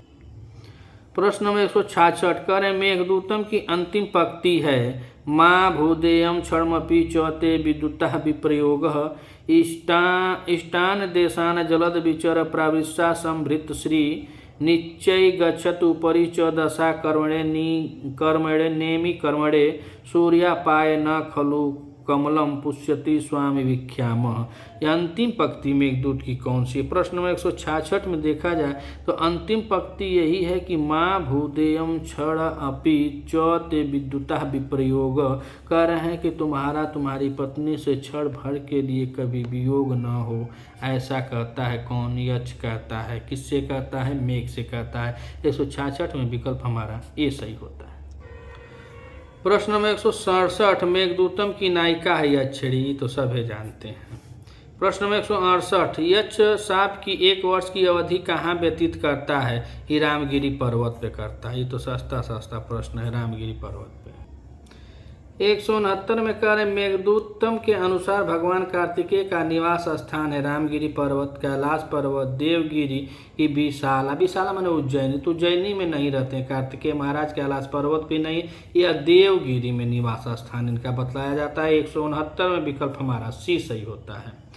170 में कह रहे यक्ष के शाप की समाप्ति किस दिन होगी? कार्तिक देवोत्थान एकादशी को, हरिशयनी एकादशी को, माघ शुक्ल सप्तमी को, आषाढ़ कृष्ण प्रतिपदा को। ये तीनों गलत है। कार्तिक देवोत्थान एकादशी को, जिस दिन भगवान विष्णु शयन करके उठते हैं उसी दिन उसका श्राप का अंत माना जाता है। 170 में विकल्प हमारा ये सही होता है। प्रश्न नंबर 171 मेघदूतम का मेघ किसका अनुचर है? मेघदूतम का मेघ किसका अनुचर है? अगर बहुत जल्दबाजी में और ज़्यादा कॉन्फिडेंस में जो रहेंगे वो गलती यहाँ कर सकते हैं। कुबेर का, वरुण का, यम का कि इंद्र का? प्रश्न पढ़िए, मेघ का पूछ रहा है और हम लोग का पढ़ रहे हैं कुबेर का अनुचर यक्ष। कुबेर का अनुचर यक्ष हम लोग पढ़े हैं, तो हम नहीं प्रश्न को ठीक से पढ़ेंगे तो तड़ाक दे कुबेर का मार देंगे। लेकिन यहाँ पे विकल्प देखेंगे तो यहाँ इंद्र का है। इंद्र का अनुचर मेघ होता है, कुबेर का अनुचर यक्ष होता है। तो हम लोग राज राजस्व अनुचर हैं कि अंदर अंदर ही जलवाष्प हो गया। राज यानी कुबेर का वह अनुचर यक्ष, तो ऐसा पढ़े हैं तो हम लोग कहेंगे अनुचर शब्द देखे मार देंगे कुबेर, तो गलत हो जाएगा। या मेघदूतम में मेघ किसका अनुचर है ये हमको बताना है। 117 में विकल्प हमारा डी सही होता है। 172 में कह रहे हैं कि धूम ज्योति सालीला मारुता सन्निपात क्वमेघ। संजोग से पैदा होता है बाबू, मेघ होता है। 172 का विकल्प हमारा बी सही होता है। प्रश्न नंबर 173 कह रहे हैं कि स्त्रीणाम अद्यम प्रणय वचनम विभ्रमो ही प्रियेषु, यह पंक्ति किस नदी के संबंध में है? निर्विंध्या, गंभीरा, शिप्रा, रेवा। तो रेवा नदी के संबंध में है कि जो स्त्रियों का आद प्रणय वचन होता है उसका विभ्रम ही होता है, उनका हाव भाव होता है, तो रेवा नदी के लिए बताते हैं। 173 में विकल्प हमारा ए सही होता है। प्रश्न नंबर 174 में कह रहे हैं कि मेघदूतम के अनुसार उज्जैनी में किसका सुप्रसिद्ध मंदिर है? तो महाकाल का मंदिर है। और किसका मंदिर है? प्रश्न 174 में विकल्प हमारा डी सही होता है। प्रश्न नंबर 175 और 175 में कह रहे हैं कि ज्ञाता स्वादो ब्रीवृत जघना को बिहा तुम समर्थ। यह किस नदी से संबद्ध है? निर्विंध्या से है कि रेवा से है कि शिप्रा से है कि गंभीरा से? प्रश्न 175 में यह गंभीरा नदी के लिए कहा गया है कि ज्ञाता स्वादो विवृत जघनाम को बिहातुम समर्थ, अर्थात जो संभोग का स्वाद जान चुका है वह अपनी नायिका के खुली हुई जांग वाली नायिका को छोड़ने में कैसे समर्थ हो सकता है? यह गंभीरा नदी के बारे में कवि जी बतलाए हैं। प्रश्न 175 में विकल्प हमारा डी सही होता है। प्रश्न नंबर 176 और 176 में कह रहे हैं कि अंतः शुद्धम त्वमपि भवितः वर्ण मात्रेण कृष्ण। यहाँ त्वम पद से किसका संकेत है? यक्ष का है कि यक्षड़ी का है कि मेघ का है कि कुबेर का है? तो कह रहे हैं कि अंतः शुद्धम त्वमपि भविता, अर्थात तुम अपने अंतःकरण से तो शुद्ध हो जाओगे मगर क्या हो जाएगा? वर्ण मात्रेण कृष्ण, मगर तुम्हारा रंग मात्र ही सावला रह जाएगा। यह कहाँ का प्रसंग है? यह सरस्वती नदी के जल को पीने के लिए जब यक्ष मेघ से कहता है, जहाँ बलराम जी अपने मदिरा का सेवन पान करते थे उसको छोड़ करके सरस्वती नदी का जल पिए थे जब उनको गौ हत्या का श्राप लगा था, तो उसी के बारे में बता रहे हैं कि वहाँ तुम जाओगे सरस्वती नदी के जल का जब ग्रहण करोगे तो तुम अंदर से शुद्ध हो जाओगे, बस बाहर मात्र से तुम क्या हो जाओगे? कृष्ण बस रह जाओगे, हल्का सा सावला। तो यह मेघ के लिए कहा गया है। प्रश्न नंबर 176 में विकल्प हमारा सी सही होता है। प्रश्न नंबर 177 कह रहे हैं सगर तनयो स्वर्ग सोपान पक्ति में, यह किस नदी का विशेषण है? तो सगर तनया यानी सगर, राजा सगर के पुत्रों के लिए स्वर्ग की सीढ़ी है। सोपान माने सीढ़ी। तो कह रहे हैं यह किस नदी का वर्णन है? तो यही गंगा नदी का वर्णन करते हैं। जो सगर तनय है, जो बताया जाता है राजा सगर के 60,000 पुत्र थे जो ऋषि के श्राप देने से वह सब मर गए थे, और उनको उद्धार करने के लिए फिर भागीरथी जी तपस्या करते हैं और तपस्या करते हैं तो इनको लाते हैं। और यही कथा नीति शतक में भी बताया गया गंगा के बारे में कि जब गंगा का आह्वान किया गया तो इसको इतना घमंड था, यह कह रही थी कि मेरे वेग को पृथ्वी पर कोई रोक नहीं सकेगा। तो ब्रह्मा के बाद विष्णु के पास जाते हैं, विष्णु के बाद शंकर जी के पास जाते हैं, तो जाकर के भागीरथी गंगा को स्वर्गलोक से लाते हैं। जब स्वर्गलोक से लाते हैं तो इतना तेज, इतना वेग से आती है, अपने घमंड के कारण इतना वेग से आती है, एकदम धड़ धड़ करते करते आती है, वह शंकर जिसको अपने जटा में बांध लेते हैं। और जब अपनी जटा में बांध लेते हैं तो फिर जो पार्वती जी हैं वो भौवें तानती हैं, सौतिया डा हो जाता है। मेघदूत में ही कालिदास लिखे हैं सौतिया डा हो जाता है, बताओ कि वो मेहरारू रहे और दूसरा मेहरारू का कपारे बढ़ जाए तो मेहरारू के बर्दाश्त हुई, तो वही बातों को सौतिया डा हो जाती है। फिर उनके जटाओं से निकल करके यह आती है कहाँ, हिमालय पर्वत पर। हिमालय पर्वत से कहाँ आती है, तो यह कनखल में आती है। कनखल मतलब वर्तमान का ऋषिकेश या हरिद्वार, और वहाँ से जमीनी स्तर से गिरते गिरते ये जाके बंगाल के खाड़ी में पहुँच जाती है, एकदम पाताल लोक में पहुँच जाती है, समुद्र में। तो इसी तरह इसका नीति शतक में भर्तृहरि जी बताएंगे गंगा का कई प्रकार से विनिपात हुआ है, अर्थात पतित होते होते होते काहे हुआ है, उनको घमंड के कारण, उसके घमंड के कारण विनिपात हुआ है। और इसमें कह रहे हैं कि सगर तनया के स्वर्ग सोपात जानू कन्या, गंगा के ही बारे में है। जानू कन्या, जो जानू एक ऋषि होते हैं जो अपने बेग से आती है, उनके आश्रम को बहाने की कोशिश करती है, बस वह अपने ही एक डलिया होती है जिसमें वह अपने कोटी में उस पानी को मनगंगा को उसी में कैद कर देते हैं। जब कैद कर देते हैं तो फिर हलचल मच जाती है, तो लोग कहते हैं कि ऋषि से निवेदन करते हैं कि इसको छोड़ दीजिए, आप इसको अब छोड़ेंगे तो यह जग में आपके ही नाम से जानी जाएगी। तो जन्नू ऋषि ने बताया जाता है कि फिर अपने कानों से उसको निकाले तो जाकर के उनके नाम से आज भी गंगा जानी जाती है। तो जन्नू कन्या है। प्रश्न 177 में विकल्प हमारा बी सही होता है। प्रश्न नंबर 178 में कह रहे हैं कि सोपानत्वम कुरु मणि तटारोहणाय अग्राह्य, इसमें मे का सोपान तत्व किसके आरोहण के लिए उद्दिष्ट है। रति कामदेव के लिए, शिव पार्वती के लिए, लक्ष्मी नारायण के लिए, यश यक्षड़ी के लिए। तो यहाँ माता पार्वती और शिव जी के बारे में कहा गया। प्रश्न नंबर 178 में विकल्प हमारा बी सही होता है। प्रश्न नंबर 179, कालिदास के अनुसार यक्षों की एकमात्र अवस्था होती है, शैशव मतलब शिशु अवस्था होती है, जरा मतलब बूढ़ी अवस्था होती है, कुमार मतलब कुमार अवस्था होती है, यौवन। तो कालिदास जी बताएं कि यक्ष हमेशा यौवन ही रहते हैं, यानी जवान ही रहते हैं, कभी बूढ़े नहीं होते हैं, क्योंकि इनकी प्रजाति ऐसी है, यौवन है, किन्नर यौन कर रहे हैं, यक्ष हैं, किन्नर हैं इत्यादि के बारे में बताया जाता है कि यह जो होते हैं सिद्ध लोग होते हैं, यह देव योनि के होते, तो हमेशा यौवन होते हैं। 179 में विकल्प हमारा डी सही होता है।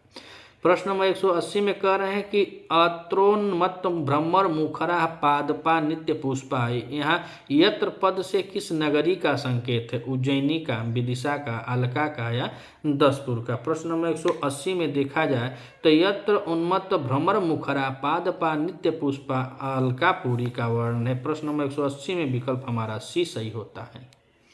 प्रश्न नंबर 180 में कह रहे हैं यक्ष के घर के सामने कौन सा वृक्ष है, अशोक का वृक्ष है, कल्प वृक्ष है, देवदारू वृक्ष है कि मदार का वृक्ष है। तो यक्ष के घर के सामने मदार का वृक्ष होता है। प्रश्न नंबर 182 में यक्ष के आवास के सामने का पहाड़ किससे बना है, मरकत मणि से बना है कि इंद्रनील मणि से कि पराग से कि चंद्रकांत मणि से। प्रश्न इंपॉर्टेंट है, बना तो मणिये से है लेकिन किस मणि से बना है यह पूछकर इसकी महत्ता को और बढ़ा दिया गया है। अब बता रहे हैं कि मरकत मणि है कि इंद्रनील मणि है कि पराग से है कि चंद्रकांत मणि से। प्रश्न नंबर 182 में देखा जाए तो मरकट मणि जो आप पढ़े होंगे, मूल टेक्स्ट बुक का वाचन किए हैं तो आप लगा जाएंगे। मरकट मणि से वह क्या बनवाया था, वापी बनवाया था। नीचे की तलहटी में जो आज के बड़े रुपया वाले लोग स्विमिंग पूल बनाते हैं वो अभी नहीं बनाए होंगे, जो वह यक्ष उस समय बनाया था अपनी पत्नी के लिए मरकट मणियों से। लेकिन जो पहाड़ बनवाया था वह इंद्रनील मणि से बनवाया था, और जो वहाँ पे दाना चुगने के लिए जो रखता था वह सोने का बनवाया था, कि सोने के डंठल लगवाया है जिस पर चिड़ियों के लिए दाना डालता। तो विकल्प हमारा बी सही होता है। प्रश्न नंबर 183 कह रहे हैं यक्ष के द्वार पर किसका चित्र अंकित है, शंख चक्र का है, गदा पद का है कि शंख पदम का है कि चक्र गदा का है। और आज के ज़माने में गूगल एड्रेस बताता है, गूगल पता बताता है कैसे ऐसे आपको जाना है, लेकिन उस जमाने में भी यक्ष अपने घर का किसी गूगल से कम नहीं बतलाया था। ये एकदम चुन चुन के बताया कि मेरे घर के सामने मदार का वृक्ष है, मौलश्री का वृक्ष है, मेरे घर के सामने वापी है, मरकत मणि से तलहटी बनी है, इंद्रनील मणि का पहाड़ है, और मेरे घर के सामने जब तुम जाओगे तो वहाँ शंख और पदम का चिन्ह अंकित होगा। प्रश्न नंबर 183 में विकल्प हमारा सी सही होगा। आज से गूगल पर जाने वाले लोग मार्ग भटक सकते हैं, लेकिन इसके बताए हुए मार्ग से मेघ कहीं नहीं भटकता है, सीधे इसके घर ही जाए, इस तरह से यह पहचान बताता है मेघदूत में यक्ष मेघ को। प्रश्न नंबर 184 कह रहे हैं कश्चित भर्तु स्मरसि रसिके त्वम ही तत्स्य प्रियेति। यहाँ रसिके पद किसके लिए उपयुक्त है? यह छड़ी के लिए है कि मयूरी के लिए है कि सारिका के लिए है कि कोकिला के लिए है? तो कह रहे हैं कश्चित भर्तु स्मरसि रसिके त्वम ही तस्य प्रियति, अर्थात बता रहे हैं कि क्या हे रसिके तुमको अपने स्वामी की याद नहीं आती है कि क्योंकि तुम तस् प्रियति ही तुम तस् प्रियति, तुम भी तो उनको बहुत प्रिय थी। तो रस के पद से किसका बोध होता है? तो बाबू यह छड़ी जो थी एक चिड़िया रखी थी और उस चिड़िया से ही वह बात करती। जब विरह वेदना होता है, जब विरह आता है तो स्त्री हो चाहे पुरुष हो वैसे ही बड़बड़ाने लगते हैं। जब प्यार में धोखा खाल मर्द का जब दिल टूट जाए चाहे स्त्री का, तो देवलिये से बतियाएंगे, दिवाली में एक प्रतिबिंब लग जाएगा, करे वाह मेरी वाली आ गई, मेरा वाला आ गया। हाँ, तो कहीं बैठे बैठे दरवाजे में खो जाएंगे, जैसे शकुंतला विज्ञान शाकुंतल में खो गई हैं दुर्वासा, सुलभ कोपो ऋषि हैं दुर्वासा, वो आते हैं अयंभू कह के चल गए अपने घरे, लेकिन इसको पता नहीं था कि हमको क्या हुआ। यह दुष्यंत के प्यार में खोई होती है, उसी तरह यहाँ पे यह खोई तो नहीं रहती है बल्कि यह बात करती है कि ही त्वम तस्य प्रियति, क्योंकि तुमको भी वो प्यार करते थे। सारिका पंछी थी। प्रश्न 184 में विकल्प हमारा सी सही होता है।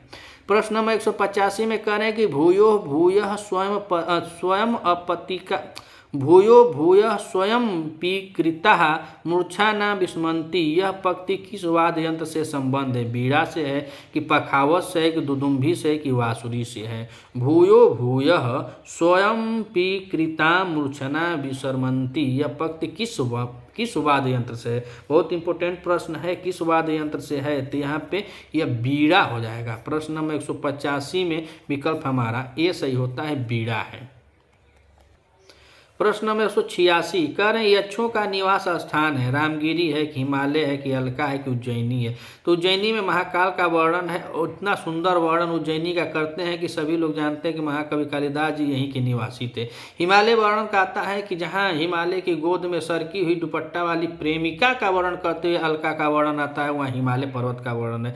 रामगिरी पर्वत जहाँ पे यक्ष बेचारा निवासी करता है रामगिरी आश्रम में, पहले श्लोक में बता दिया गया, लेकिन यक्षों का निवास अलका है। बता रहा है कि तुम उस अलकापुरी में जाना जहाँ यक्षस्वराणाम यानी यक्षों के महाराज, यक्षों के राजा कुबेर जहाँ निवास करते हैं, ठीक उनके घर से उत्तर तरफ मेरा घर है। तो यह अलकापुरी के बारे में 186 में विकल्प हमारा सी सही होता है। प्रश्न नंबर 187 करें रिक्तो सर्व भवती ही लघु पुण्यता गौरवाय। यह पंक्ति यक्ष किसके लिए कहता है? यक्षिणी के लिए, मेघ के लिए, कुबेर के लिए, अलकापुरी के? तो अलकापुरी तो उसका घर है। प्रथम पूर्व मेघ का श्लोक है रिक्त भक्तो भवती ही लघु पुण्यता, तो किसके लिए कहेगा? मेघ के लिए कहेगा कि भैया थोड़ा सा जानते हो घमंड वमंड करना, जो रिक्त लोग होते हैं वह थोड़ा क्या, पूर्ण लोग जो गौरवाए होते हैं और रिक्त लोग क्या होते हैं खलिए होते हैं। जो लघु लोग होते हैं, लघु लोग खाली होते हैं, जो भरे होते हैं गौरवाए होते हैं। तो उनका याचना करता है, तो याचना करता है तो ये मेघ के लिए ही कह रहा है कि आप बहुत श्रेष्ठ हैं, मैं जानता हूँ। उसके पहले बताया कि मैं जानता हूँ आपकी जात को, आपके वंश को, आप किसके प्रधान पुरुष हैं, सब जानता हूँ। इसीलिए कहा रिक्त सर्वभवती ही लघु पूर्णता गौरवाय। 187 में विकल्प हमारा बी सही होता है। प्रश्न नंबर 188 और देखिए यहाँ पे इस समय चैनल पे चाप के इस प्रश्न को इम्पोर्टेंट बताया जा रहा है। चाहे आप किसी भी चैनल से पढ़ते हो, चाहे बजरंगी सर हों, चाहे श्री सर्वभूषण सर हों, और चाहे श्री CS सर हों, चाहे मोहन पांडे सर हों, हर चैनल पे यह बार बार यह आ रहा है। निर्मोही सर के बीच 5-6 चैनल पे यह प्रश्न बहुत तगड़ा से मतलब समझ ट्रेंडिंग क्वेश्चन है कि तत्स्योत्संगे परिणी इव ततस्त्र उद्गंगा उद्कुलाम, मतलब अपनी प्रेमी की गोदी में बैठी हुई सरकी हुई सफेद दुपट्टे वाली इस पंक्ति का वर्णन क्या है बाबू? एकदम चाप के हर चैनल पर पढ़ाया जा रहा है। प्रश्न 188 में यह क्या है? यह अलका का वर्णन है। किसका है? अलका नगरी के बारे में यक्ष मेघ से बता रहा है कि तुम जाओगे तो वह ऐसी अलका तुमको दिखेगी। क्या है? हिमालय रूपी प्रेमी के गोद में बैठी हुई। विकल्प हमारा डी सही होता है। प्रश्न नंबर 189 में कह रहे हैं कि गर्जिते भार्यस्ता, यहाँ भायये में लकार है, लिट लकार है, लुंग लकार है, विधिलिंग है कि लोट है। तो भायये बनता कहाँ है, लिट लकार में बनता है कि लुंग लकार में बनता है, कि विधिलिंग में बनता है कि लोट में, यही हमको बताना है। प्रश्न 189 और 189 में देखें तो भायये या विधिलिंग में बनता है। प्रश्न 189 में विकल्प हमारा सी सही होता है। अब हम प्रश्न 190 को देखें तो 190 में कह रहे हैं कि नेशयंती त्वाम सूर्ययुतयो यंत्र धारा गृहत्तम, यहाँ त्वाम पद से किसका संकेत है, तो मेघ का है ना। नेशयंती त्वाम सूर्यवतो, अर्थात तुम वहां जाओगे तो तुमको सूर्य देवताओं की जो स्त्रियां हैं तुमको क्या बताएंगी, तो यंत्र धारा गृहत्वम, अर्थात तुमको फुब्बारा बना देंगी। जो तुम में से जब पानी निकल जाएगा तो तुम क्या हो जाओगे, फुब्बारे के जैसे पिचुक जाओगे, फिर आगे पीछे नहीं जा पाओगे। इसलिए उनके पास बस देखते हुए धीरे धीरे तुम सरकते रहना गुरु। यह किसके लिए कहा गया है, तो यह मेघ के लिए कहा गया है। प्रश्न नंबर 190 में विकल्प हमारा ए वाला सही होता है। 190 में विकल्प हमारा ए सही है।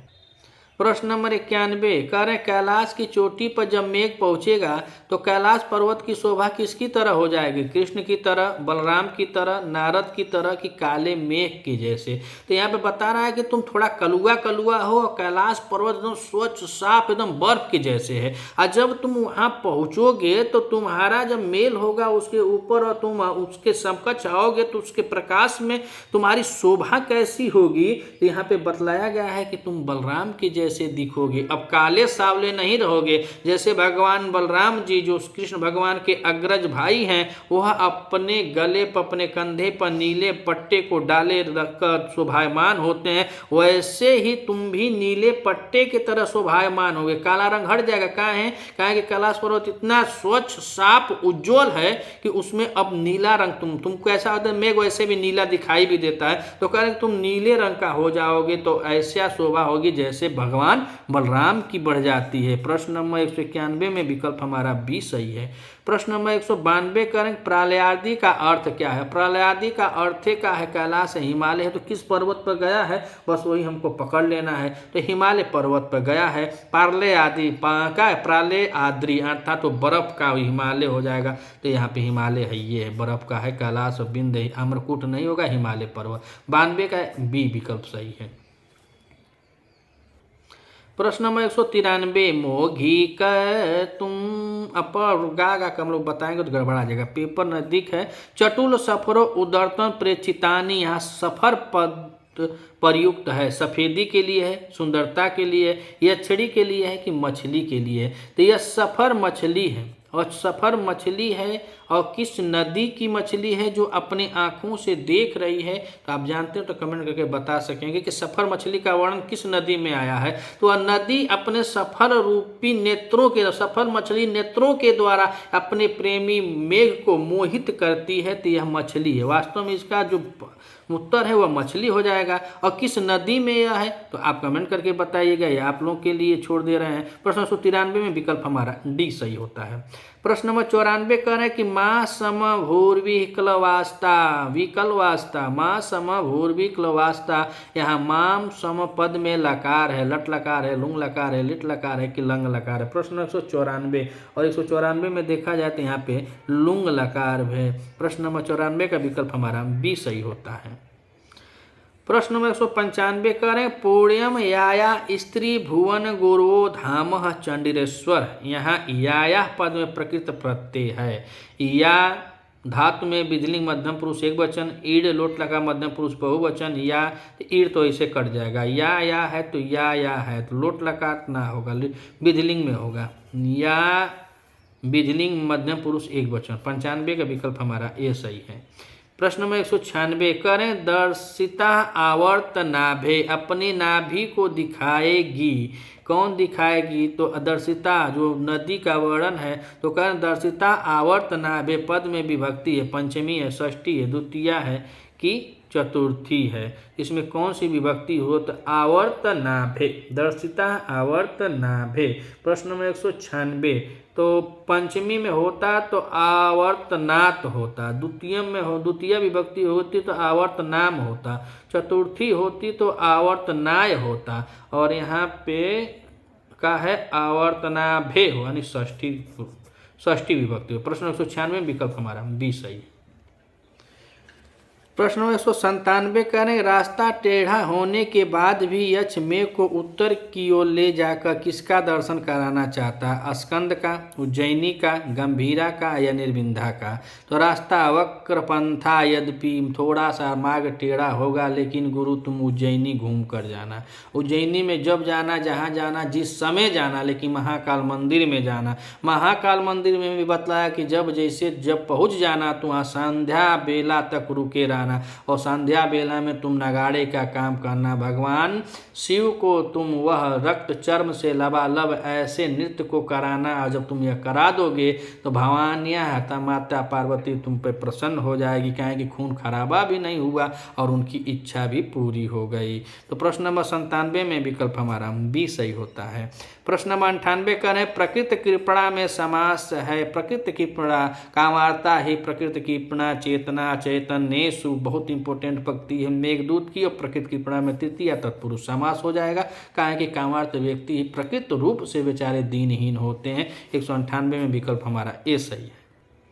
प्रश्न नंबर 199, प्रत्यासने नवसी दयिता, यहाँ नवसी पद का अर्थ है। मेघदूत में अभी रात में ही निर्मोही सर करवा रहे थे, तो उसमें पूछ रहे थे कि नवसी, बहुत इंपॉर्टेंट, नवसी पद का अर्थ क्या है? तो दयिता का भी अर्थ होता है, तो दयिता का अर्थ पत्नी है, लेकिन नवसी का इसमें पूछा गया है आषाढ़ मास है कि श्रावण मास है कि आकाश है कि मेघ है, तो श्रावण मास है, यानी सावन का महीना होता है, और पत्नी बहुत परेशान हो न हो, इसीलिए प्रत्यासन्य यानी सावन मास को नजदीक देखकर अपनी दयिता का जीवन लंबनार्थी, अपनी पत्नी के जीवन की अभिलाषा को रखने वाला वह विरही यक्ष मेघ से संदेश को भेजना चाहता है। प्रश्न नंबर 199 में विकल्प हमारा बी सही होता है।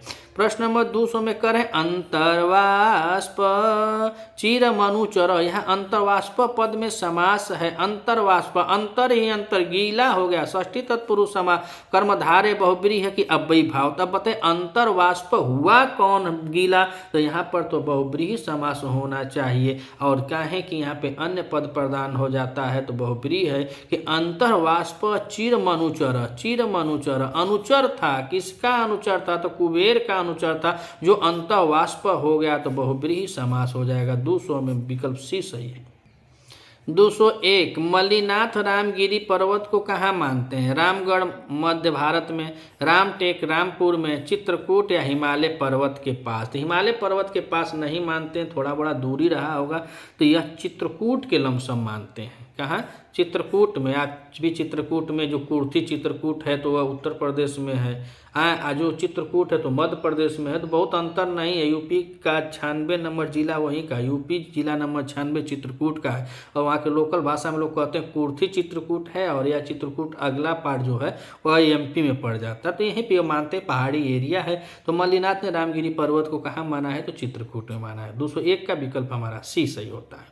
प्रश्न नंबर 202 में कर्ण अष्टंगमित महिमा, यहाँ महिमा शब्द में प्रत्यय है, तो अब देखिए सुबह में बताया कश्चित अष्टंगमित महिमा, यह किसका विशेषण है? तो यह यक्ष का विशेषण होता है। 3 विशेषण गुरु जी बता रहे थे निर्मोही सर सुबह में कि कश्चित अष्टंगमित महिमा, यह 2 और एक और था दिमाग में, एक और उनका है, पहले श्लोक में है कि कश्चित कांता विरह गुरुना सापेन अष्टंगमित महिमा, वर्ष भोगेण,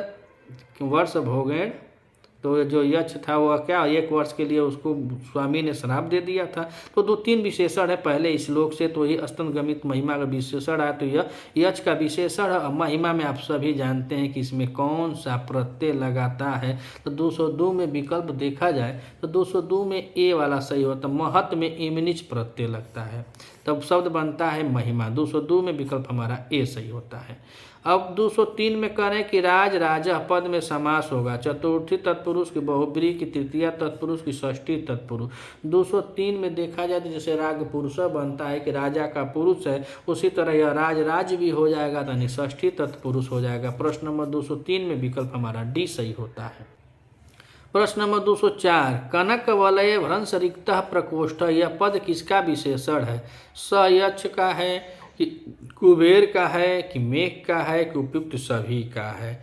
तो आप वाचन करेंगे तो सह कनक वलय भ्रंश रिक्त, यह दूसरा तीसरा ही श्लोक है पूर्व मेघ में है कि कनक वनय वह कैसा यश था। तो कनक माने सोना, वलय माने कंगल, भ्रंश माने खाली, रिक्त माने खाली, भ्रंश माने गिर गया, प्रकोष्ठ माने कलाई। तो सोने के कंगन गिर जाने से, भ्रंश माने गिर जाने से सूनी पड़ी कलाई वाला सयच, उसकी कलाई कैसी हो सूनी हो गई थी जब वह आया था अलकापुरी से। तो भाई यच है और यह कुबेर का अनुचर है तो पूरा सोना चांदी लादा रहा होगा, तो खूब सोने का कंगन पहना था, मगर इतना अपनी प्रियतमा के प्यार में इतना बेचारा छीण हो गया कि उसके हाथों से वह सोने के कंगन गिर जाते हैं, उसको वह नहीं ढूंढता है, चाहे कि कुबेर के अनुचर है, उसको सोना चांदी से कोई मतलब नहीं, लेकिन अपनी प्रियतमा के लिए उस मेघ को संदेश देने के लिए बहुत बेचैन होता है। यहाँ पे कनक वाले भ्रंश रिक्त यच, यह यच का विशेषण है। प्रश्न नंबर 204 में विकल्प हमारा ए सही होता है। प्रश्न नंबर 205, जानामि त्वां प्रकृत पुरुषं कामरूपं मघोन। तो मघोन पद किसके लिए और उसमें क्या विभक्ति है। तो मघोन इंद्र के लिए आया है, तो अब यहाँ नहीं कुछ जान रहे, इतना भी जान रहे, चलो विभक्ति हम नहीं जानते हैं, तो बस मघोन का इंद्र जानते हैं, तो इंद्र के साथ ही हमारा प्रश्न हल हो गया। कुछ ऐसी भाषा है हमारी कि आशीर्वाद के स्वरूप में कुछ प्रश्न अपने आप हल हो जा रहा है, हमको विभक्ति नहीं आ रही है, लेकिन इतना जान गए कि मघोना मने इंद्र, तो जब इंद्र है तो षष्ठी विभक्ति, विकल्प हमारा बी सही होता है। प्रश्न नंबर 206, मेघदूतम के अनुसार संतप्त लोगों के लिए एकमात्र सहारा होता है यक्षड़ी मेघ कुबेर की यक्ष। तो जब यक्ष मेघ को खूब पालिश वालिश मारता है तो बेचारा कहता है कि तुम संतप्तों के सहारे हो और संतप्त लोगों को तुम सहारा देते हो, तो मैं भी संतप्त हूँ, तो मुझको भी सहारे की आवश्यकता है, इसीलिए हे मित्र तुम मेरा संदेशा ले जाओ। काहे ले जाओ, तो दैता जीतलंबनार्थी, काहे तो प्रत्यासन्ने नभस्सी, अर्थात सावन मास नजदीक है और मुझे मेरी प्रियतमा का हालचाल दे दो, ना तो देख रहे हैं तो गड़बड़ा जाएगी, तो इसीलिए वो हालचाल देने के लिए उसको बताता है कि तुम संतप्तों के मसीहा हो, तो मैं ही संतप्त हूँ। 206 में विकल्प बी सही है। 207 में करेंगे तो यच्चु पेछेत पद में संधि है, हल संधि है, विषय इंपोर्टेंट, हल संधि है कि विसर्ग संधि है कि अयादि संधि है कि यड़ संधि। प्रश्न नंबर 207, और 207 में देखा जाए तो इसमें कौन सी संधि है, तो अधिकांशतः में जब या होता है ना, या इक के स्थान पर यड़ आदेश होता है, तो कौन सी संधि होती है, यड़ संधि होती है। और यहाँ पे देखिए तो यह काटा हुआ यूपे छेद यानी कि यड़ संधि। 207 में विकल्प हमारा डी सही होता है। प्रश्न नंबर 208 में कह रहे हैं द्रक्षसी भारतीजायाम के अनुसार कौन अपनी भाभी को देखेगा। द्रक्षसी भारतीजायाम एकदम जोर देकर बोल रहा है यक्ष मेघ से कि तुम जाओगे, तुम अवश्य ही अपनी भाभी को जीवित पाओगे, तुम देखोगे। कौन देखेगा, तो मेघ देखेगा, और कौन, जो मेघ संदेशा लेकर जा रहा है तो मेघ ही देखेगा। किसकी पत्नी को, यक्ष की, तो भाभी लगेंगी। अपना नाता वाता भी जोड़ लिया है कि हम भैया हैं और तुम मेरे छोटे भाई हो, तो अपनी भाभी को जरूर देखना। 208 में विकल्प हमारा डी सही है। 209 में कह रहे हैं विप्रयोगे रुढ़द्धि, यहाँ रुढ़द्धि पद में धातु है तो यहाँ रुद्ध धातु है। विप्रयोगे वियोग में कैसे, कुसुम सदृश दिलों को रोकती है कौन, ये आशा बंध। तो आशा बंध का जो आशा का बंधन है कुसुम के सदृश होता है और वियोग में यह रोकने का काम करता है, तो रुद्ध धातु है। 209 में विकल्प हमारा ए वाला सही होता है। प्रश्न नंबर 210 कह रहे हैं कि नूनम यातस्य मिथुन प्रेक्षणीयाम अवस्था मध्य श्याम अस्तन इव भूव शेष विस्तार पांडु। इस पदांश में अलंकार है, रूपक है कि उपमा है कि उत्प्रेक्षा है कि निदर्शना है। 210 और 210 में देखा जाए तो यू यहाँ पे आया। अगर यू जहाँ देख रहे हैं अस्तन यू यानी स्तन के समान, मध्य श्यामा बीच में, श्यामा माने सावले, स्तन के समान, किसके, भूव पृथ्वी के स्तन के समान दिखोगे, और शेष विस्तार जो होगा वह पीला दिखेगा, तो उत्प्रेक्षा अलंकार है। मानो करे, मानो यू माने मानो कि ऐसा होगा, तो उत्प्रेक्षा। प्रश्न 210 में विकल्प हमारा हमारा सी सही है।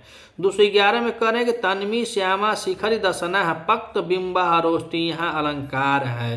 तो तन्वी श्यामा है अर्थात तन्वी माने पतली है, श्यामा माने सांवली है, शिखर माने नुकीली, दसना माने दांतों वाली है, पक्व माने पक्व, बिंब यानी बिंब फल के समान, पके हुए बिंब के समान अधर वाली है। और यहाँ पे पूछ रहे हैं कि अलंकार कौन है, तो उपमा है कि नहीं, उत्प्रेक्षा है कि उपमा है कि रूपक है कि दीपक। अलंकार 211 में देखें तब यहाँ तो डायरेक्ट यू कहीं है ये नहीं है, वो एकदम उपमा दे रहा है कि तन्वी श्यामा शिखरी दसना पक्व बिंबा धरोष्टी, तो यहाँ पे यू का नहीं है तो यहाँ पे उपमा हो जाएगा। प्रश्न नंबर 211 में विकल्प हमारा बी सही है। प्रश्न नंबर 212 सृष्टि राधेव धातु पद में किसका संकेत किया गया। सृष्टि यह यच ही बताता है कि ऐसी मेरी वाली है कि जैसे लगता है कि ब्रह्मा की बनाई हुई पहली देन धातु। यह सृष्टि राधेव धातु यह छड़ी का है, किसका है, यह छड़ी के लिए कहता है कि किसका संकेत किया गया है, तो यह छड़ी का कि ब्रह्मा की बनाई हुई पहली वह रचना मेरी वाली है। वैसे तो सबकी वाली सबके नज़र में पहली रचना है, लेकिन यच बता रहा है कि मेरी नज़र में भैया सृष्टि के द्वारा था ब्रह्मा के द्वारा बनाई गई पहली रचना वो मेरी वाली है। प्रश्न नंबर 212 में विकल्प हमारा सी सही होता है। 213 में कह रहे हैं कि मेघदूत में मंगलाचरण में छंद, ये सब आप जानते हैं मंदाक्रांता छंद है, पूरा मेघदूत में मंदाक्रांता छंद है। प्रश्न नंबर 214 कह रहे हैं कि मंदाक्रांता छंद में होते हैं मगड़ भगड़ नगड़ तगड़ रगड़ दो गुरु और 17। फिर कह रहे हैं कि भगड़ मगड़ भगड़ मगड़ नगड़ तगड़ तगड़ एक गुरु और 16 वर्ण होते हैं, कि मगड़ भगड़ नगड़ तगड़ तगड़ दो गुरु 17 वर्ण होते हैं। ई वाला होता है मंदाक्रांता में कि मगड़ भगड़ नगड़ और तगड़ तगड़ दो गुरु और 17 वर्ण मंदाक्रांता में। 214 का विकल्प हमारा सी सही होता है।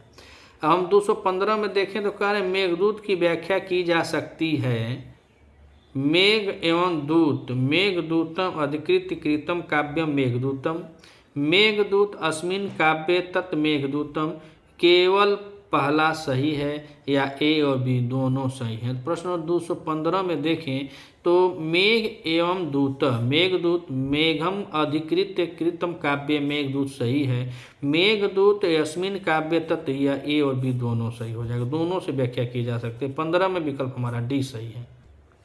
प्रश्न नंबर 216 संस्कृत साहित्य में संदेश काव्य या दूत काव्य का प्रारंभ माना जाता है हंसदूतम से, मेघदूतम से, नेमिदूतम से या गीत गोविंद से। 216 प्रश्न है ना, तो 216 में यह मेघदूतम से ही माना जाता है, जबकि हंसदूतम भी है लेकिन मेघदूतम से दूत काव्य का प्रारंभ माना जाता है। 216 विकल्प हमारा बी सही है। अब प्रश्न नंबर 217 को देखें तो सेबी स्यंते नयन शुभगम खे भवंतम बालाका, यहाँ बालाका पद का अर्थ है बगुलियाँ, का है बालाका पद का अर्थ है बगुलियाँ, जो अपने नयनों को सुख देती हुई क्या करेंगी, आकाश मार्ग में आपका सेवा भी करेंगी। नैन शुभगम खे भवंतम बालाका, खे माने आकाश में, भवंतम माने आपकी सेवा सत्कार करेंगे। प्रश्न नंबर 217 में विकल्प हमारा सी सही होता है। मित्रों आज की क्लास यहीं तक। यह मैराथन क्लास कुल 217 प्रश्नों की है। अगर आपको अच्छा लगे तो चैनल को सब्सक्राइब कीजिएगा, वीडियो अच्छी लगे तो लाइक कीजिएगा, कुछ मत कीजिएगा तो पढ़ लीजिएगा, जरूर आपके लिए सदुपयोगी होगी। मिलते हैं अगली वीडियो में, तब तक के लिए नमः संस्कृत।